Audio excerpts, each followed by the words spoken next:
Dear moderators, speakers, ladies and gentlemen, I am Sultan Majid, and it gives me great pleasure to welcome you all on behalf of Dr. Muhammad Al Ali, the Director General of Trends Research and Advisory, and the research team.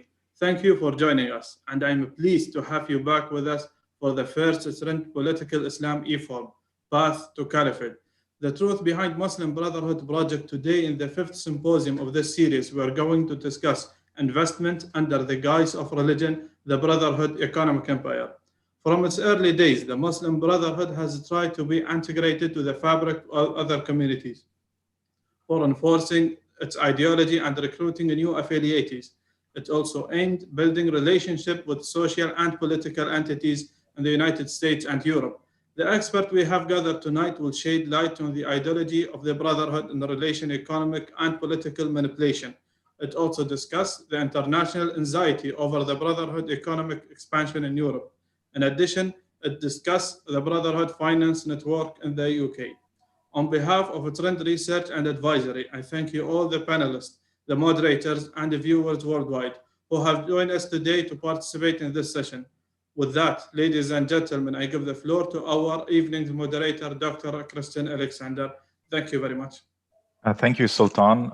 Good evening, good afternoon, and good morning to all of you. My name is Dr. Christian Alexander. I'll be your moderator for this event. Again, on behalf of Trends Research and Advisory, one of the UAE's most vibrant and independent think tanks, I would like to welcome all of the 8 esteemed speakers, along with our online attendees, to this last E-Symposium in the series on investment under the guise of religion, the Brotherhood's economic empire. In today's session, we seek to address and unpack the financial networks and funding strategies of the Muslim Brotherhood throughout the world. Some of the basic questions we hope to touch on are: how do the various branches of the Muslim Brotherhood fund themselves? Who are their financial backers? The Muslim Brotherhood has never really released financial records or documents, so it's hard to gauge the extent of their finances. And of course, you know, it is an important thing to kind of look into the financial transactions that have been primarily carried out informally. So a full assessment is marred in opacity, but we hope to shed some light on this very important issue. Before we start, allow me to make a few important announcements. First off, there will be Arabic-English translation available to listeners on the bottom of the screen. You will see the interpretation icon that states English and Arabic. Please choose the appropriate language. Then please make sure to mute original audio to follow the translation. If you want to revert back to the original language, please click off. Heads up, 3 of our presenters will be giving their remarks in Arabic. They are Dr. Muhammad Boushikri, Dr. Wael Salah, and Dr. Tawfiq Aklimandos. I'd like to remind all panelists that they have approximately 10 to 12 minutes time for their respective presentation. I kindly ask that you adhere to that timeline so we can entertain some questions from the audience or the viewers and hopefully engage in a bit of a discussion during Q&A. Before moving on to the Q&A, each presenter will be given 30 seconds to briefly summarize their main message that they would like the audience to take away. Rest assured that I will remind you before your time is up. Thank you very much. So without further ado, let me introduce the first presenter, Brig Barker. Brig is the president and CEO of Red Rock Global Security Group and a retired senior FBI counterterrorism agent and well-respected national security consultant on threat assessment and extremist propaganda. Please, Brig. Thank you, sir. I'll share my screen. Thank you very much to Trends for this opportunity. It's an honor to be joining you today. And I'll say good morning, good afternoon. Sabah al-khair, masa al-khair, assalamu alaikum. So I will jump right in here. I'm starting off with talking about ideology, but I have to start with some dates here in particular events to kind of set up the platform for our discussion today. 1924 was extremely significant in history. As many know, Mustafa Ataturk, the president of Turkey, abolished the caliphate and Sharia law. And this had great impact when the Muslim Brotherhood really started in 1928, as we know, started by Hassan al-Banna, who I will discuss. And then, of course, more events took place. And then the next significant event, really, or individual, was Sayyid Qutb, who became a member of the Ikhwan Muslimin. And I'm going to talk more about him today. And today I'll be giving some perspective from the U.S. in that Qutb came to the U.S. and there's some significant consequences of that. And then, of course, Ayman al-Zawahiri, as we all know, in leadership in Al-Qaeda, joined the Muslim Brotherhood at the age of 14.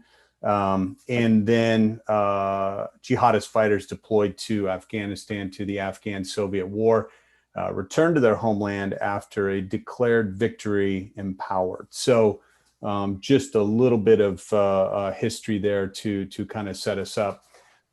So again, going back to 1924, critical year.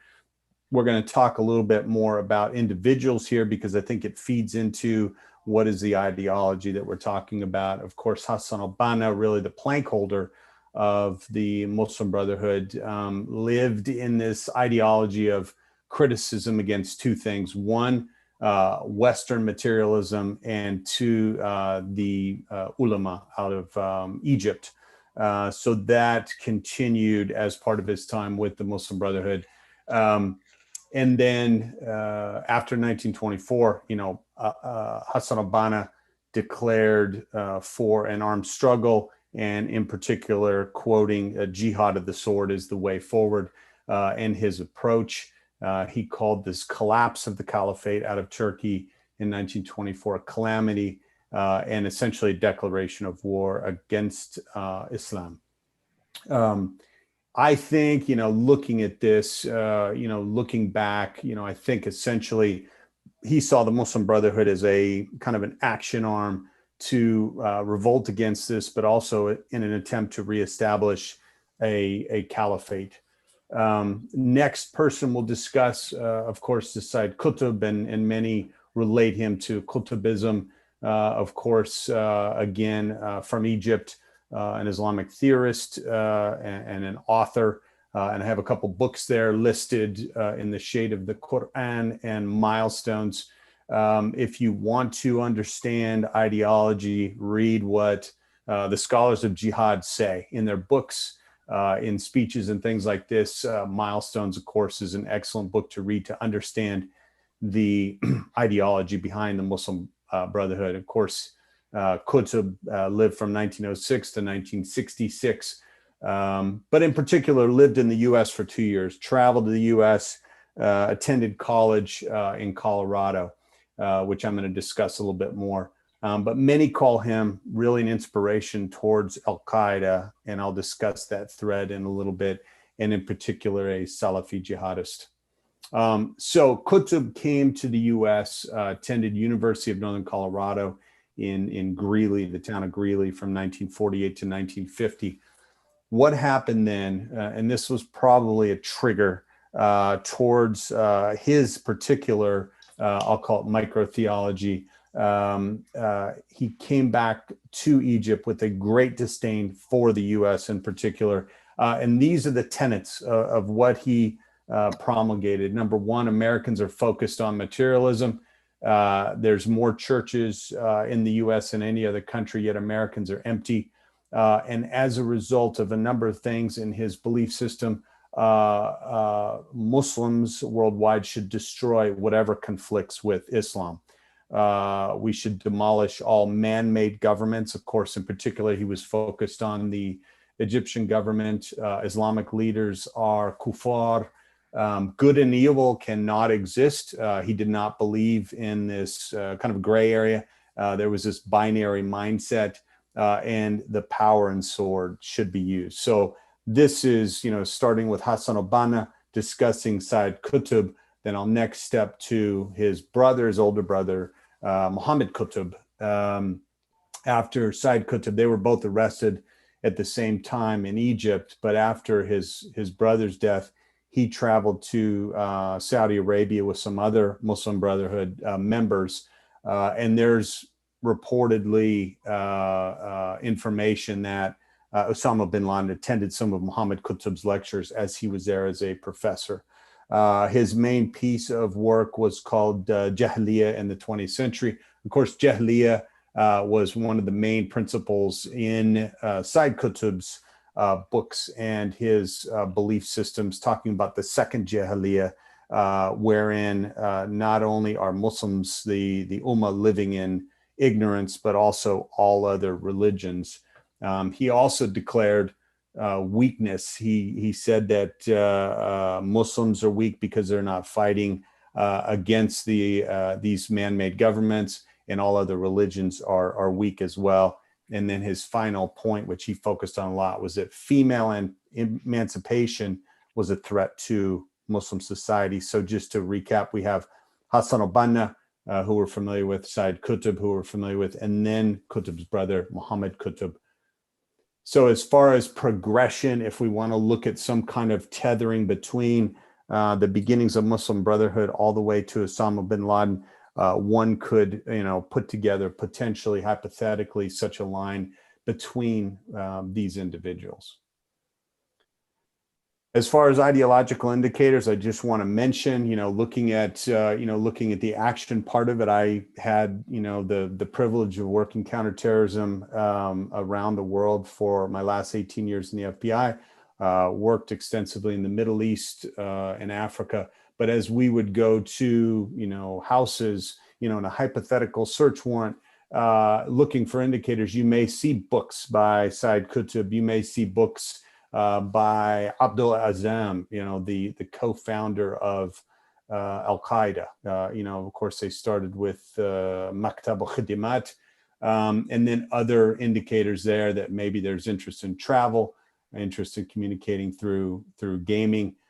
So I do extensive training on this, just to put a snapshot in there that we have to look at this from a practical standpoint.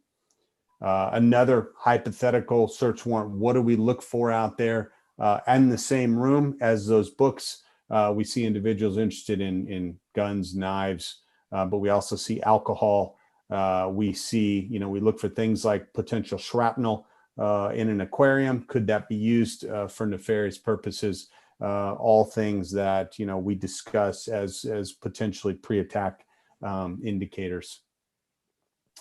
Mindset, just to jump back into the ideology a little bit and specifically focus on the Ikhwan. Jahiliyyah, of course, again, is from Said Qutb. This is my micro-theology, my circle. If you believe outside of my circle, then essentially you can, convert, but you need to fall into what I believe in. And that was the binary belief system. Another thing that some of them kind of hijack are al-wala, which we're familiar with, loyalty and disavow, but the way they see it is loyalty to those believers that believe like I do and disavow of everybody else. Bid'ah, where they essentially stand against the general madhahib throughout the world. Shirk in their own interpretation. And most importantly, al-takfir, where they see any of those outside the circle would be excommunicated, would be kuffar, essentially. So that's a little bit about the ideology. And just to finish, in particular in the US, these are a couple quotes. The first one from the FBI director in 2011, which is significant, that he specifically says the Muslim Brotherhood is in the US, of course, overseas, wanting to provide more information. He was unable to do that in front of Congress, except to do it in front of a closed session.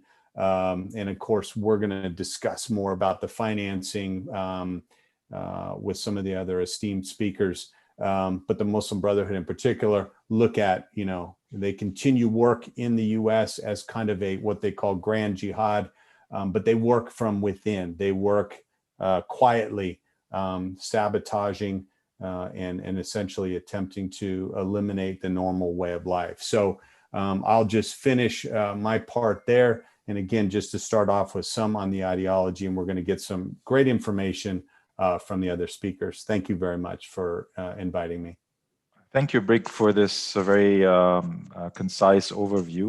Let's move on. Next in line is Dr. Muhammad Boushikhi, who is a researcher at Trends on Political Affairs and Islamist Movements. Please, Dr. Muhammad. شكرا دكتور ألكسندر. بداية أشكر ضيوف مركز ترانس في هذه الندوة، وأشير في البداية إلى أن مركز ترانس للبحوث والاستشارات قد أصدر خلال الفترة الأخيرة كتابا يتناول الجانب الاقتصادي لجماعة الإخوان المسلمين، وهو كتاب يحمل عنوان البناء الاقتصادي لجماعة الإخوان المسلمين، شبكات المال والأعمال والتمويل. وفي هذه المحاضرة سوف أحاول أن أسلط الضوء على جوانب تبدو خفية أعانت الجماعة في تدبير ماليتها وفي تطوير اقتصادها. هذه العوامل الخفية بين قوسين تتمثل أساساً في الواقع السياسي والواقع الإيديولوجي. فالجماعة كما نعرف حققت نجاحاً باهراً في إدارتها لماليتها وتنمية ثرواتها واقتصادها خلال السنوات الأولى لتأسيسها. وهذا النجاح يتمثل في قدرتها الاستثمارية وقدرتها على تمويل أنشطتها الكثيرة والمتنوعة على امتداد جغرافية مصر وحتى خارج مصر خلال هذه الفترة، حتى أن الكثير من الباحثين يؤكدون على الرقم الكبير الذي حققته الجماعة حين قرار الحل سنة 1948، أي بعد عقدين من الزمن فقط. سنة 1948 عندما جاء قرار حل الجماعة كانت هذه الجماعة قد راكمت أموالا كثيرة قدرها الباحث المصري المختص في شأن جماعة الإخوان المسلمين عبد الخالق فاروق فيما بين 3 ملايين إلى 5 ملايين جنيه، وهو رقم كبير طبعا، هذا بدون احتساب الممتلكات الخاصة. وأن أحد أعضاء الجماعة وهو عبد الحميد الغزالي مختص في الأمور الاقتصادية حدد أرباح الجماعة أو أموال الجماعة عفوا عند صدور قرار الحل عام 1948 في 60 مليون جنيه مصري بأسعار الأربعينات من القرن الماضي. طبعا هذا رقم كبير جدا، وقد راكمته الجماعة وحققته بفضل أنشطتها المتنوعة، لكن بفضل قدرتها على اقتناص الفرص السياسية وتوظيف المرجعية الإيديولوجية في هذه النجاحات. من أوجه هذه النجاحات عدد الشركات الكثيرة التي أسستها الجماعة خلال هذه الفترة، والتي منها شركة الإخوان المسلمين للغزو والنسيج، شركة المطبعة الإسلامية والجريدة اليومية، والشركة العربية للمناجم والمحاجر وغيرها. غير أن أهم هذه الشركات هي شركة المعاملات المالية التي دشنتها الجماعة عام 1938، أي بعد 10 سنوات فقط من تأسيسها، وهي شركة تضاعف رأس مالها بشكل مريب، حيث انتقل من 4000 جنيه فقط سنة تأسيس 1938 إلى 20,000 في سنة 1941، ثم انتقل هذا الرقم إلى 50,000 جنيه في سنة 1945. وقد استمر هذا النجاح وتكرر رغم الأحداث الصعاب التي مرت منها الجماعة، ليس فقط في مصر وإنما في ربوع العالم العربي والإسلامي، وحتى في البلاد الغربية التي انتقلت إليها في المراحل اللاحقة. وقد كان هذا النجاح في جزء منه رهين بالظروف السياسية التي عايشتها الجماعة على امتداد تاريخها. هذه الظروف التي كما قلت سابقا عرفت الجماعة جيدا كيف تقتنص الفرص وتجعلها في خدمة أهدافها، فقد استفادت من دعم حكومات أحزاب الأقلية التي توالت على حكم مصر خلال المرحلة الاستعمارية، لأن هذه الحكومات كانت تنظر إلى الجماعة على أنها تيار دعوي لا شأن له بالسياسة، بل كانت تطمح في جعل هذه الجماعة سدا منيعا في وجه تمدد وانتشار حزب الوفد والشيوعيين، خصوصا أن الجماعة لم تكن لها حينها تصور واضح لشكل السلطة والحكم، فكانت تبرز الجانب الدعوي والتربوي في أنشطتها. وقد كان من أوجه الدعم خلال هذه الفترة أن شركة المساهمة الخاصة بمدارسها قد استعانت أو قد استفادت بدعم من وزارة المعارف المصرية حينها، وهذا الدعم تمثل حسب ما يقول ريتشارد ميتشل في 75 قرش، توفير 75 قرش عن كل تلميذ يتلقى التعليم في مدارس الجماعة. كما أن الوزارة قررت تقديم الكتب المدرسية مجانا للتلاميذ المسجلين في مدارس الجماعة. كما أن رئيس الوزراء إسماعيل صدقي قد مول خلال رئاسته للوزارة عام 1946 أول جريدة للجماعة، وتولى بناء مقرها العام في القاهرة، بل أنه قدم حسب الوثائق البريطانية قدم معسكرات للتدريب ميليشيات أو لشباب ميليشيات الجهاز الخاص التابع للجماعة. ومن جهة أخرى استفادت الجماعة من أموال القصر مباشرة، سواء خلال فترة الملك فؤاد أو خلال فترة الملك فاروق، وهذه المساعدات على الباحث المصري أحمد البرديسي أن لها ثمن قدمته الجماعة على حساب المصالح الوطنية، وذلك نظرا للتحالف الذي كان يربط الجماعة بالقصر وبالقوة الاستعمارية في وجه القوى الوطنية المنادية بتحرير البلاد. كما تلقت الجماعة دعم القوى الغربية، وعلى رأسها سلطة الاحتلال الإنجليزي، وذلك تتويج للتحالف الرهيب الذي كان بين هذه الجماعات، بين الجماعة وبين القصر وسلطة الاحتلال. أهم هذا الدعم جاء في لحظة التأسيس عام 1928، حيث تحكي الكثير من المصادر التاريخية بأن الجماعة تلقت أموالا بلغت 500 جنيه كذا عن التأسيس، تلقتها من شركة قناة السويس البريطانية.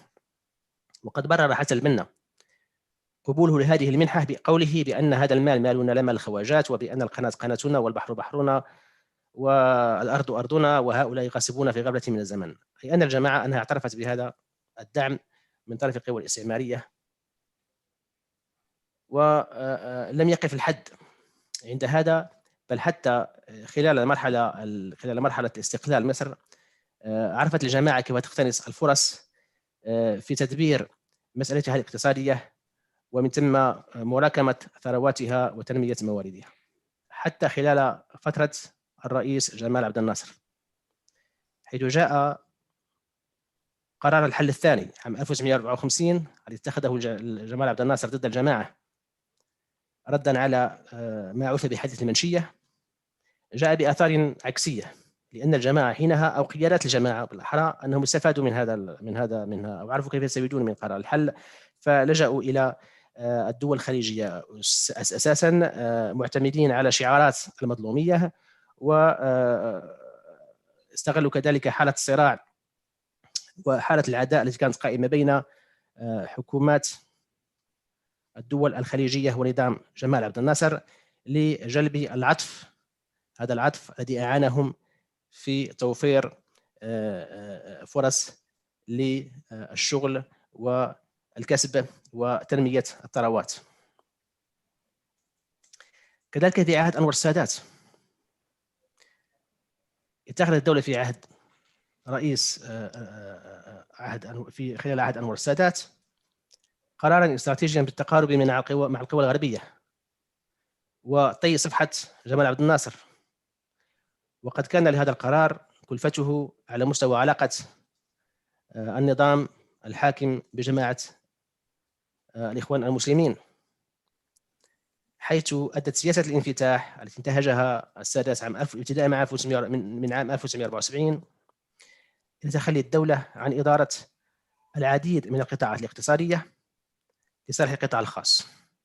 وهذه التحولات قد ساعدت الجماعة على ملء هذا الفراغ من خلال الاستثمار المكثف في المجالات التي تحتاج لتدخل القطاع الخاص مثل الإسكان والصحة والتعليم والنقل والمواصلات والسلة الغذائية وما إلى ذلك. ونجد أن أحد المراجع الإخوانية تتحدث بافتخار عن تغطية الإخوان لقطاعات كبيرة من هذه الاستثمارات بالقول أنهم غطوا تقريبا كل القطاعات الخدمية والاستهلاكية التي تأثرت بالانفجار السكاني وبالانسحاب السريع للدولة. قد كان لهذا القرار من جانب الجماعة قرار الاستثمار في القطاع الخاص نتيجة تراجع الدولة كان له أن قربها من المواطنين أكثر ومدت شعبيتها إلى حدود أبعد، ثم ركبت ثروات مالية لم تكن لها متوفرة، لم تكن فرص متوفرة لها من قبل. وخلال عهد حسني مبارك اتسمت علاقة الإخوان بالنظام عموما بالتوافق، يعني باستثناء حالات خاصة مثل حالة التي تعرف بحادث سلسبيل، حيث تميزت هذه العلاقة في عمومها بالتساهل مع الجماعة، ما انعكس على نشاطها الاقتصادي الذي شهد اتساعا وتنوعا غير مسبوق، تمثل في ظهور شخصيات إخوانية تخصصت في قطاع المال والأعمال. فصار من الممكن الحديث خلال هذه الفترة عن تبلور طبقة رجال أعمال الإخوان. كما أدت هذه الحالة من التساهل مع أنشطة الجماعة إلى انتعاش البنوك الإسلامية، وأذكر هنا بنكين مهمين هما البنك الإسلامي للاستثمار والتنمية وبنك فيصل الإسلامي، اللذان تأسسا عام 1979 وكان يخضعان لإدارة شخصيات إخوانية. كما ظهرت خلال هذا العهد، عهد الرئيس محمد حسني مبارك، أيضا شبكة من الشركات الاقتصادية الوثيقة الصلة بالجماعة، خصوصا منها الشركات توظيف الأموال. فهذه الشركات الخاصة بتوظيف الأموال رغم ظهورها في آخر حياة الرئيس السادات إلا أنها انتعشت وتطورت أكثر خلال عهد الرئيس محمد حسني مبارك، وكان منها شركة الريان وشركة بدر لمحمود طاحون وشركة الهدي والسعد، وهذه كلها شركات. Dr. Muhammad, 1 minute left. Okay. Sorry. إن شاء الله. يعني سوف أحاول أن ألملم الكلمة في خلال هذه الدقيقة. فهذه جوانب سياسية استفادت منها الجماعة في تدبير ماليتها وتنمية ثرواتها الاقتصادية. هذا على المستوى السياسي. أنا استفادت من دعم حكومات الأقلية ومن القصر مباشرة ومن سلطة الاحتلال الإنجليزي، وخلال عهد الاستقلال استفادت كذلك من السياسات المتبعة من الأنظمة الحاكمة. هذا على المستوى السياسي. على المستوى الإيديولوجي مع الأسف لم يتاح لي الفرصة للكلام عن هذه الأمور. أتمنى أن يتم استدراكها خلال جلسة المناقشة، لكن فقط أريد أن أنفت إلى أن هذه على مستوى المرجعية الإيديولوجية استفادت الجماعة من توظيف النصوص الشرعية لإقناع أعضائها وإقناع الشعوب التي تتحاور معها أو التي تسعى إلى تجنيدها في صفها من خلال فكرة الدعوة، من خلال فكرة الرعاية الربانية والمعجزة الإلهية، ومن خلال توظيف فكرة الوطنية إلى جانب فكرة الخلافة التي كانت تشكل المركب المركزي لمرجعية الإيديولوجية. أحاول أو أتمنى أن تتاح لي فرصة للحديث عن هذا الجانب، وشكرا لكم. Thank you, Dr. Muhammad. We'll move on to Dr. Wael Saleh from the University of Quebec in Montreal, where he is an associate professor at the Institute of International Studies. His presentation is on the Brotherhood's future between ideology and economy.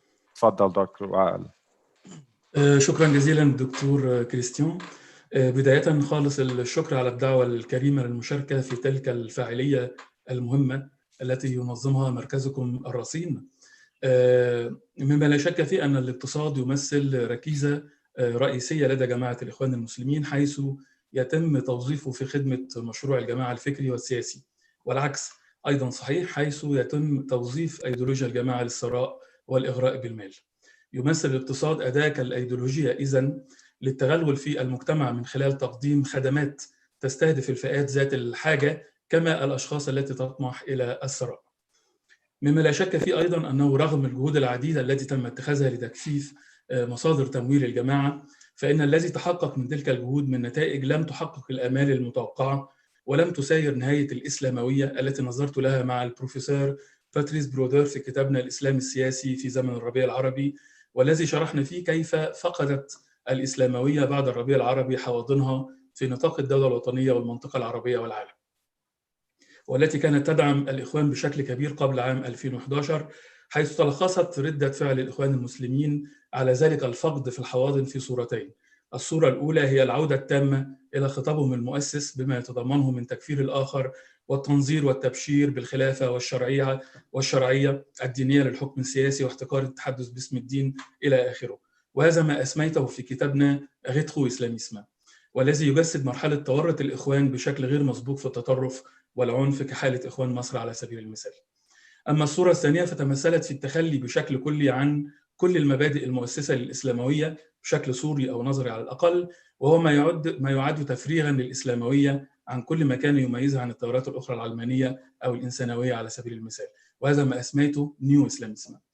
وكلا الطريقين سيؤديان إلى موت الإسلاموية، ما أسميته نيكرو إسلاميسم في كتابنا، لأنها في صورتها المبدئية أي نمط تدينها المؤسس لم تعد مقبولة وفقدت سحرها بالكلية، وفي حالة التخلي عن كل مبادئها المؤسسة تكون قد اندثرت، أي أنها قد نفت نفسها بنفسها، فالمصير المحتوم هو موت الإسلاموية أي الفكر السياسي لحركات الإسلام السياسي المتطرفة. الإسلاموية الإخوانية إذن رغم دخولها مرحلة نهايتها على المستوى الأيديولوجي أظهرت قدرة على المناورة والتخفي واللعب على تناقض المصالح الإقليمية والدولية واستثمار الثغرات القانونية في الحفاظ على الكثير من أصولها الاقتصادية بل وتنميتها، خصوصا في الدول التي لم تعتبرها بعد منظمة إرهابية، وبالطبع في الدول الإخوانية أو التي يشارك أو يؤثر الإخوان في حكمها.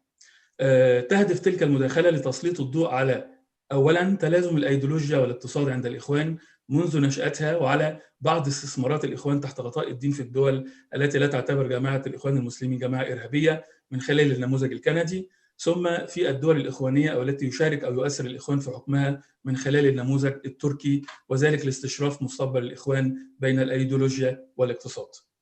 أرجو أن يكون درجة الصوت جيدة لأني مصاب بالبرد.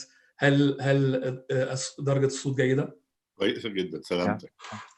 أولاً الجزء الأول الذي سأتناوله الآن هو تلازم الأيديولوجيا والاقتصاد عند الإخوان. الجماعة منذ بدايتها تسعى لبناء نظام موازي للدولة، وبالطبع يشمل هذا النظام القطاع الاقتصادي. وفي تعريف الجماعة لنفسها يقول حسن البنا مؤسسها وأول مرشديها في رسالة المؤتمر الخامس للإخوان أنهم شركة اقتصادية، لأن الإسلام يعني بتدبير المال وكسبه من وجهة نظرهم. إذن الاقتصاد يلازم للأيديولوجيا منذ الكتابة الأولى لحسن البنا، وهذا هو التطبيق العملي لاعتقاد الجماعة بما يسمى شمولية الإسلام بحسب فهمها. في السطور القادمة ننفرد بتسليط الضوء على أول شركتين كبيرتين تمكنا من توثيق نشأتهما في أواخر أربعينيات القرن الماضي كما تحدث الدكتور محمد بوشيخي. الأولى تسمى شركة المعاملات الإسلامية، والتي تأسست بمدينة القاهرة عام 45-46 كشركة إسلامية اقتصادية باسم شركة المعاملات الإسلامية رياض عبد القادر جمجوم وشركاء، وهي شركة توصية بالأسهم رأس مالها كان 50,000 جنيه في ذلك الوقت. الشركة الثانية تسمى الشركة العربية للمناجم والمحاجر التي تأسست في مايو 1947 بمدينة القاهرة برأس مال 60,000 جنيه مصري. لاحظنا من خلال الوثيقتين السابقتين الذي سأعرضهما في المقال الذي سينشر بعد تلك المداخلة أن رياض عبد القادر جمجوم هو المؤسس الحقيقي لاقتصاد الإخوان. ومن الجدير بالذكر أن ابنه حسن لديه أعمال اقتصادية حتى الآن في المملكة العربية السعودية متمثلة في مؤسسة حسن بن رياض بن عبد القادر جمجوم للخدمات التجارية. السائد في الأدبيات أن دكتور محمود أبو السعود والذي عمل مستشارا للملك السنوسي في ليبيا ولجامعة الدول العربية وشارك في تأسيس النظام النقدي وإصدار العملة المحلية في عدد من البلدان الإسلامية إثر استقلالها، هو المؤسس العلمي الثاني للاقتصاد الإخواني بعد عبد القادر جنبو. بجانب تلك الشركات الكبيرة كانت الجماعة لا تضيع أي فرصة للتكسب المادي، كما تبين وثيقة أخرى سنعرضها حول تنظيم مباراة لكرة القدم سنة 1942 مقابل رسوم دخول تستثمر لدى جماعة الإخوان المسلمين. كما توضح وثيقة أخرى حول ميزانية الإخوان العام المالي 1944-1945 جليا تلازم الأيديولوجيا والاقتصاد عند جماعة الإخوان المسلمين. تعتمد سياسة الإخوان المالية في نهاية المطاف على أنه يسمى سهم الدعوة أو خمس الدخل الذي يتبرع به عضو جماعة الإخوان لها. وثيقة صادرة عام 1938 توضح أن حسن البنا يقول فيها بكل صراحة أنه يجب استثمار جزء من هذا المبلغ في أعمال ومشروعات اقتصادية وفق نظام خاص يضمن المحافظة عليه والانتفاع به وبريعه. إذن الترابط بين الاقتصاد وبين الأيديولوجية كان موجودا من اليوم الأول في حياة الإخوان المسلمين، واتضح بعد 10 سنوات في إنشاء أو بعد 20 سنة في إنشاء شركات كبرى كالذي تحدثنا عنها. سنتناول الآن ما أطلق عليه الجنات الاقتصادية الحالية لجماعة الإخوان المسلمين. أولا، الدول التي لا تعتبر جماعة الإخوان جماعة إرهابية حتى الآن من خلال النموذج الكندي. شاركت في وثائقي استقصائي قامت به جريدة جورنال دو مونريال حول الموضوع، حول كيف تستثمر جماعة الإخوان المسلمين أموالها في كندا، وتوصلنا إلى الآتي. هناك رابطة تدعى الرابطة الإسلامية الكندية ماك، والجمعية الإسلامية لأمريكا الشمالية إيسنا الإخوانية، يشتبه في أنهما تمولان الجماعات الإرهابية، وأنهما أصبحا أكبر مالكين للمباني التي تضم مساجد ومدارس إسلامية في كيبيك. ولقد وجد مكتب تحقيقات الجريدة دعاية أصولية متطرفة مباشرة في مسجدين على الأقل يقعان تحت سيطرة الجمعية الإسلامية لأمريكا الشمالية إسنا. كما تلقت المدارس الابتدائية التي تشغل المباني المملوكة لهذه المنظمات أكثر من 5 مليون دولار في شكل منح من وزارة التعليم في مقاطعة كيبيك فقط للسنوات الدراسية 2010-2013. واستحوذت ماك الرابطة الإسلامية الكندية على آخر مبنيين لهما قبل بضعة أشهر فقط من هذا الوثائقي الاستقصائي في وسط مدينة مونتريال مقابل 7.5 مليون دولار.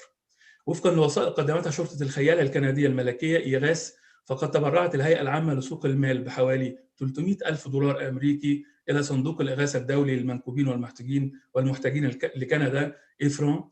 تم إرسال من ذلك المبلغ 6.5 مليون دولار منها إلى حماس المصنفة إرهابيا بحسب كندا بين عامي 2005 و2009. و2011 ألغت هيئة الإيرادات والدخل الكندية ريفنيو كندا الوضع القانوني لهذا الصندوق كمؤسسة خيرية، وأعلنته الحكومة الفيدرالية عام 1914 منظمة إرهابية.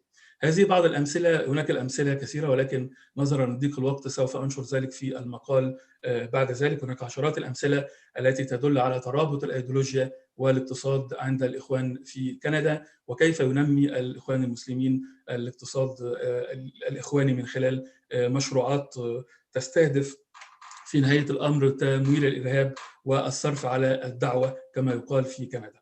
إجمالاً، خطاب إخوان كندا يستهدف احتكار الحقل الديني من خلال إعلان أنفسهم المتحدث الأوحد باسم الإسلام في كندا، وذلك من خلال عدد من المؤسسات بالإضافة إلى عشرات المساجد والمدارس والمنظمات الصغيرة التي تحكمت مع الوقت في المجال الديني الكندي، ووسعت نشاطها ليشمل الاستثمار الاقتصادي في المشروعات الصغيرة داخل كندا، مما سمح لها بالتحكم في أيدي عاملة لمواطنين من الطبقة الأقل مادياً الأكثر تأثيراً في الانتخابات النيابية الكندية. من خلال المثال الكندي يمكننا القول أنه لا رقابة دائمة ودقيقة لأنشطة الإخوان الاقتصادية في دولة لا تعتبر جماعة الإخوان جماعة إرهابية من جانب، وأن التلازم المعتاد بين الأيديولوجيا والاقتصاد موجود عند الإخوان الكنديين. هذا وتدرك بعض الجهات الحكومية في كندا خطورة الإخوان، ولكن في بلد يمثل فيه المسلمون نحو 6.3% من مجموع سكانها، وفي ظل وجود مراقبة حسيسة للمساجد للتعامل الفوري في أي خطاب يحض على العنف، فأغلبية متخذي القرار الكندي لا يرون خطوة ملحة وآنية لتضييق الخناق على تلك الجماعة، خصوصاً بعد هزيمة داعش في العراق وسوريا وتجديد الرقابة على سفر الشباب الكندي الذي له تاريخ في التطرف إلى تركيا. عدم إقرار حظر الجماعة في الدول الغربية يسمح بأن يستمر مؤيدوها بجمع التبرعات لأعمالهم سرا وتمويل الجماعات المتطرفة سواء داخل أو خارج الغرب ونشر التطرف داخل الأوساط المسلمة الكندية. المثال الثاني لما أسميه الجنات الاقتصادية للإخوان المسلمين هي الدول الإخوانية أو التي يشارك أو التي يؤثر الإخوان في حكمها من خلال النموذج التركي. رجب طيب أردوغان يمكننا القول أنه استطاع أن يؤلف تيار ديني محافظ في عمق القومية التركية، وأن السلطة التركية الحالية مشكلة من تحالف الإسلام السياسي الشمولي الحركي السلطوي والفاشية القومية الحركة القومية التركية على سبيل المثال. ولا نستطيع أن نفهم جيدا سياسات تركيا داخليا وخارجيا والتغيرات والتحالفات وتموضع الأعداء والأصدقاء ودرجة تلازم الأيديولوجيا والاقتصاد عند الإخوان في ذلك البلد إلا من خلال هذا التحالف. فهذا التحالف الثلاثي في الداخل التركي له بالطبع بعده الاقتصادي، ولكن مثال واحد يبين انفصام ذلك التحالف الاقتصاد التركي. فشركة أوياك والتي تأسست في عام 1961 هي شركة قابضة تابعة للجيش التركي تتمتع بمزايا قانونية وهيكل إداري شديد المركزية، فهي لديها على سبيل المثال نظام تدقيق داخلي لا يخضع لرقابة البرلمان، كما أنها معفاة من كل أنواع الضرائب. في ظل حكومة أردوغان وحزبه العدالة والتنمية عززت الشركة استثماراتها في قطاعات كثيرة، كما دخلت قطاعات جديدة، كما أقامت شراكات مع شركات عالمية بواسطة إخوانية. الآن هي أكبر الشركات القابضة في تركيا من حيث عدد الشركات التابعة لها ونطاق استثماراتها، وتنشط الشركة في قطاعات أخرى تتعاون فيها مع أفراد من الحركة القومية، وحتى وقت قريب كانت تستثمر أيضا في قطاعات كالبنوك والتأمين وتصنيع الإطارات وتوزيع المنتجات البترولية والأغذية، قبل ترك معظم تلك الاستثمارات إلى الإخوان المسلمين سواء بشكل مباشر أو سواء بشكل غير مباشر. نستطيع القول أيضا Dr. Wael, 1 minute. نستطيع القول أيضا على مستوى العلاقات الخارجية لتركيا وتأثيرها على الاقتصاد أن هناك نوع من التحالف البراغماتي الجيوسياسي والاستراتيجي بين تركيا وروسيا تبلور بعد التصالح بعد فترة من العداء بعد إسقاط تركيا قاذفة القنابل الروسية سخوي فوق سوريا في شهر نوفمبر 2015. خلف ذلك التحالف الروسي التركي منذ 2016 هناك تنظيرا فلسفيا سابق أو لاحق على ذلك التحالف النفعي. ألكسندر دوجين المنظر والباحث المثير للجدل والذي يعتبره البعض المحللين كأحد الملهمين الرئيسيين لروسيا الجديدة يدعو إلى التحالف بين الإسلاموية والأوراسية الجديدة، وخلف هذا التحالف الفلسفي أيضا يوجد الكثير من المنافع الاقتصادية، لدرجة أن هناك من يتحدث الآن أن هناك تحالف ثلاثي بين الإخوان المسلمين من جهة وبين الجماعات الإرهابية من جهة أخرى وبين المافيا التركية من جانب آخر، وسوف نحلل ذلك في المقال الذي سوف أنشره نظرا لضيق الوقت. الآن أنهي هذه المداخلة. في نهاية تلك المداخلة نستطيع التأكيد على ما يلي. أولا أن جماعة الإخوان من بدايتها تسعى لبناء نظام موازي للدولة، وبالطبع يشمل هذا النظام القطاع الاقتصادي، وهذا هو التطبيق العملي لاعتقاد الجماعة بما يسمى شمولية الإسلام. ثانيا أن عدم قرار حظر الجماعة في الدول الغربية يسمح بأن تستمر مؤيديها بجمع التبرعات لأعمالها سرا وتمويل الجماعات المتطرفة سواء داخل أو خارج الدول الغربية ونشر التطرف داخل الأوساط المسلمة. أنه لا شك في ثالثا في أن التحورات في الاقتصاد الإخواني داخل تركيا بتحالفه مع الجماعة الإرهابية والمافيا تشكل تحديا جديدا للمنطقة والعالم بأسره، ومن هنا تنطلق أهمية تناول الموضوع وسرعة مواجهته قبل أن تتحول العلاقة بين الإخوان والإرهاب والمافيا لتحالف ثلاثي عضوي يمكن أن يمتد لأماكن أخرى خارج تركيا. ختاما، ربما هي المرة الأولى منذ نشأة الدولة العربية وفي ظل مؤشرات بداية موت الأيديولوجية الإسلامية الشمولية أن تكون الأرض ممهدة لبناء هوية وطنية صلبة ورأس مال اجتماعي متين يحصن المجتمع من مخاطر التفكك على أساس الانتماءات الطائفية إلى آخره، ويجب أن يصاحب ذلك المجهود لتفكيك خطاب جماعة الإخوان المسلمين مجهود أيضا تموت به الدول من أجل محاربة الطرق الجديدة التي تتبناها الإخوان المسلمين في تنمية والحفاظ على اقتصادها. في نهاية القول أستطيع أن ألخص كل ما قلته أنه كلما فككنا ونقضنا الأيديولوجية الإخوانية كلما أضعفنا مؤسساتها الاقتصادية، والعكس صحيح، وكلما ضيقنا على الجماعة اقتصاديا باستهداف اقتصادها قانونيا وأمنيا كلما أضعفنا الأيديولوجية الإخوانية. شكرا جزيلا. شكرا Dr. Wael. We move on to Irena Zuckerman. Irena is a human rights and national security attorney and the vice president of Timberwolf Phoenix Republic Underground and an advisor to the London-based International Justice Organization. The floor is yours, Irina. Thank you so much. Muslim Brotherhood, when it was first conceived in Egypt, was supposed to have two sides to it. One was public structured side, and one was concealed, secretive. We see that structure carried through decades and continues to this day in various forms and varieties. The original structure, as it was implemented in Egypt, actually followed an economy of a country in its structure. It had an administrative, executive branch, legislative branch, and jurisprudence. It had a legal branch as well. Actually, from the very beginning, it initially started out with small cells called families that each elected a leader. In the beginning, they started with just 5 members. Later on, even these small subsections grew. They would engage in various activities together, and they would contribute funding towards a common fund. There were larger subgroups all the way to the top. There was also on the national level in Egypt and later other countries. There was also a Shura Council and a guidance office. The national model also replicated itself on the regional level. And eventually, of course, this organization was banned in Egypt, but the structure remained in place. The initial sources of funding for Muslim Brotherhood, as it originated, were membership fees from essentially card-carrying members. Eventually, they diversified. The now infamous model of Islamic charities became a prevalent way of gathering funds externally. And they were able to funnel it through their various offices, not just around Egypt, but around the world. Muslim Brotherhood globalized it from the beginning, not respecting national borders. It sought for a way to embed itself in Europe and the United States, and it eventually succeeded. Now, what about the secretive component of this organization?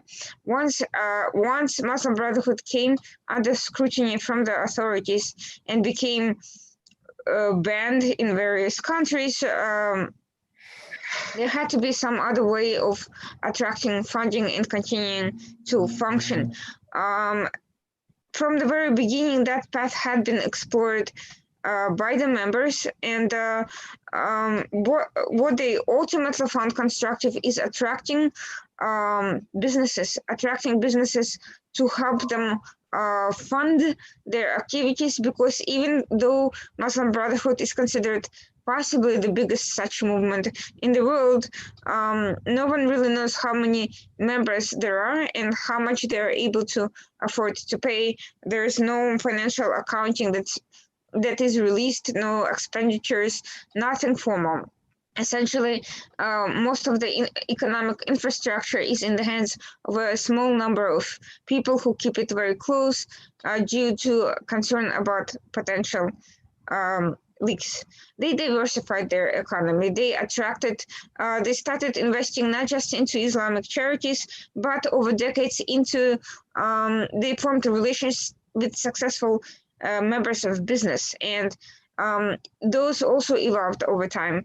The businessmen eventually started out being involved in real estate commercial transactions, but over time they founded the model of service companies more successful because it attracts less scrutiny from the state, and it's easier to launder money through those structures. That presented a unique problem, not just in Egypt, but literally in any state where Muslim Brotherhood is outlawed as such, because there's an issue of how much of the funding just happens to belong to private individuals who happen to be Muslim Brotherhood affiliates, and how much of it is common capital that belongs to the organization as a whole, and that kind of makes it very difficult. Recently, Egypt implemented laws that essentially ban not just the organization, but essentially go after members of the organization, which allow them to pursue individual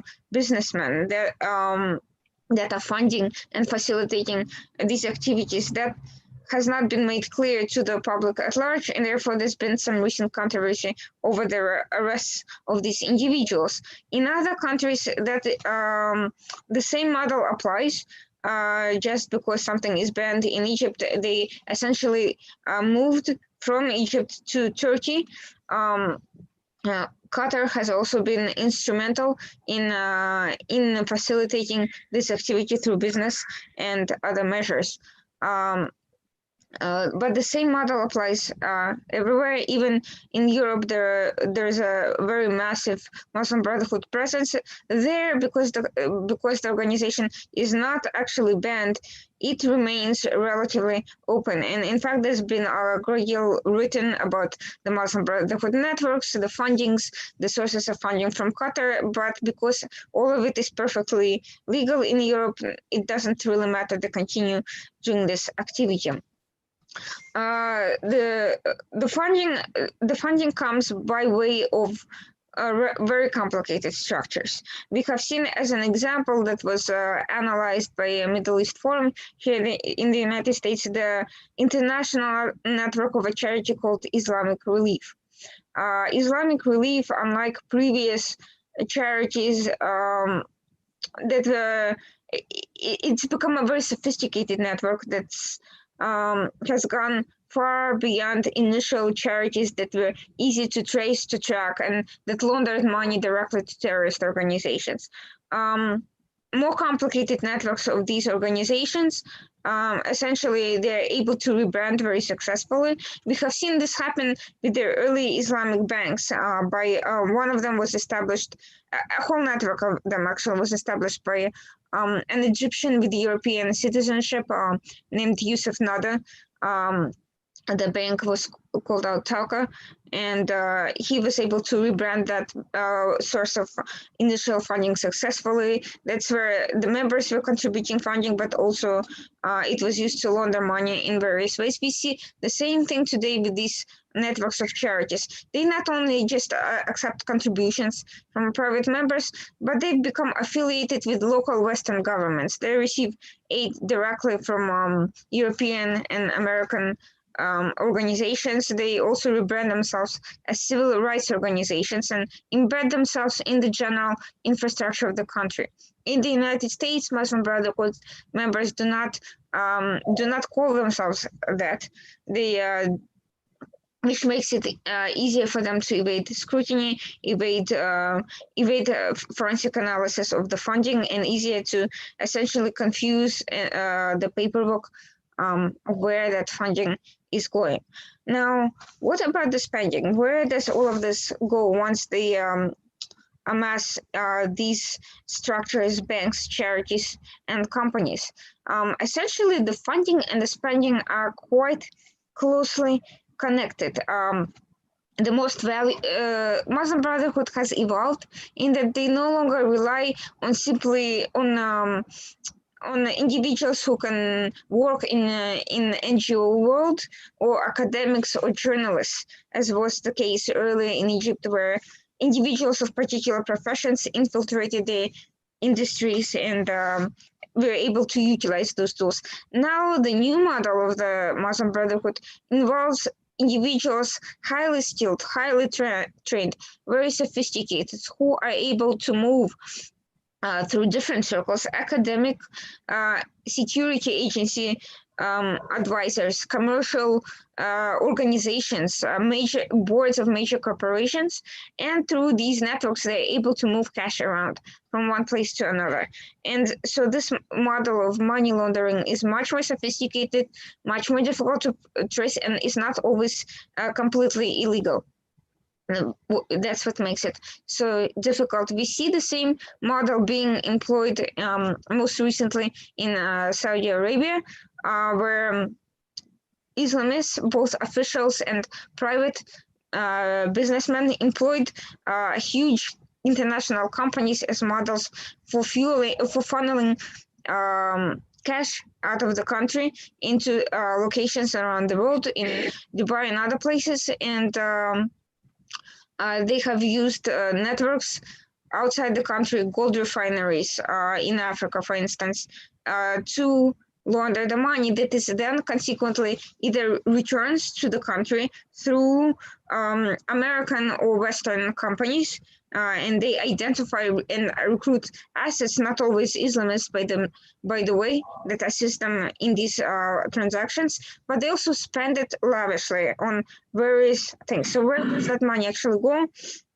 Education, ideology, ideology meaning both mosques, but also internet resources, also outreach through private organizations, NGOs, humanitarian aid, terrorism, and they fund terrorism. They did so from the very beginning and continue doing so now. Lawfare operations, media, and private business and investments. They have become very successful at investing in legal businesses, but also organized crime and schemes, cons that are run by individual members on the side as a way of evading larger scrutiny and to make small cash for small specific operations.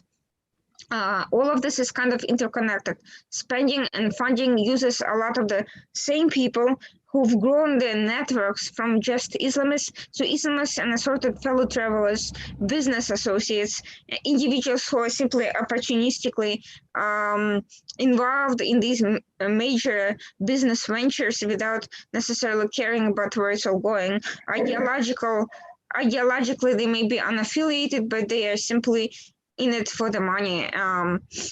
Law firms, large American and European law firms are in contact with Qatar, with Turkey, with the lobbying world, and they use these law firms and lobbying companies and PR companies to actually launder money. Some of these companies may even have cases open against them. I think of the mafia model. Same idea, but a lot more money involved. So we Irena, just 1 minute. So we see a very complicated, sophisticated model that started out pretty simple and straightforward, but has become increasingly diversified and very hard to trace. They use every means in their possession, and a lot of the times they rely on outside networks, outside people, not just Islamists, for assistance, and that's the part that's missing from the discussion. Thank you, Irena. Next is Matthew Brodsky, who is a senior fellow at the Gold Institute for International Strategy in the United States.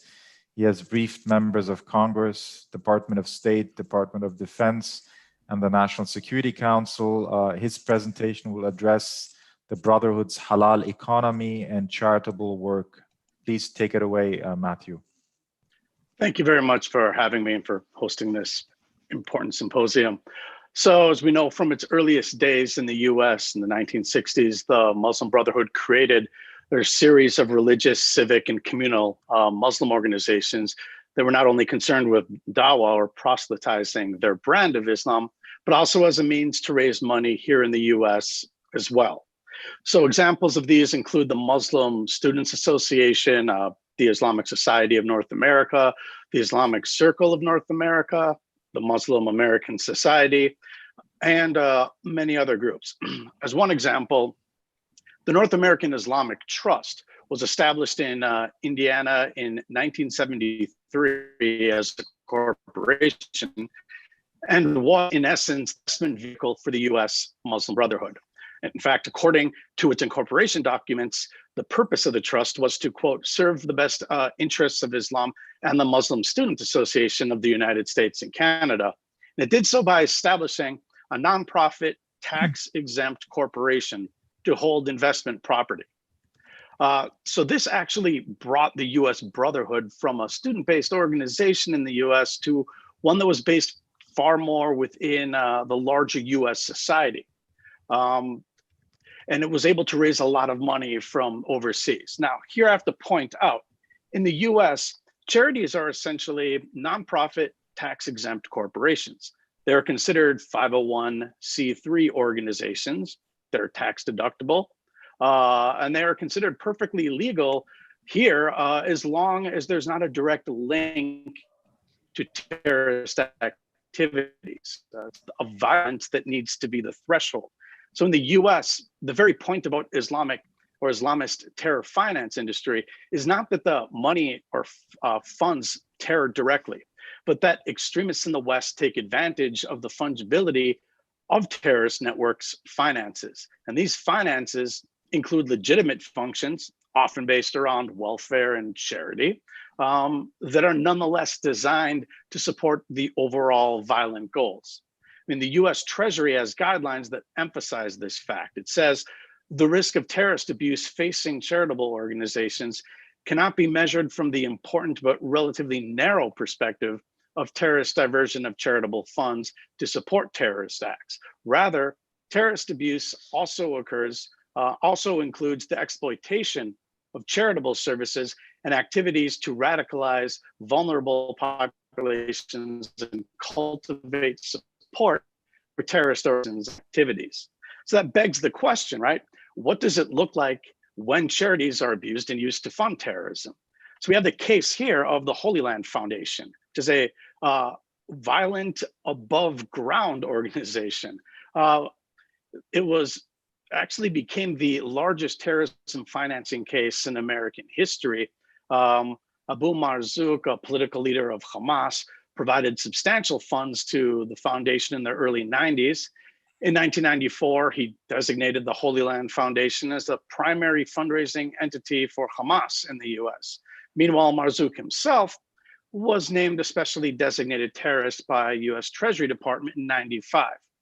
So the Holy Land supported Hamas activities through direct fund transfers to its offices in the West Bank and Gaza that were affiliated with Hamas and transferred to Islamic charity committees, such as zakat committees, and other organizations and charities that were part of Hamas and part of its members. It raised millions of dollars annually. In fact, raised 13 million in just the year 2000. And this was used by Hamas. So before Treasury shut it down, the foundation also founded what we have today is the Council on American Islamic Relations, or as we call it here in short, CARE.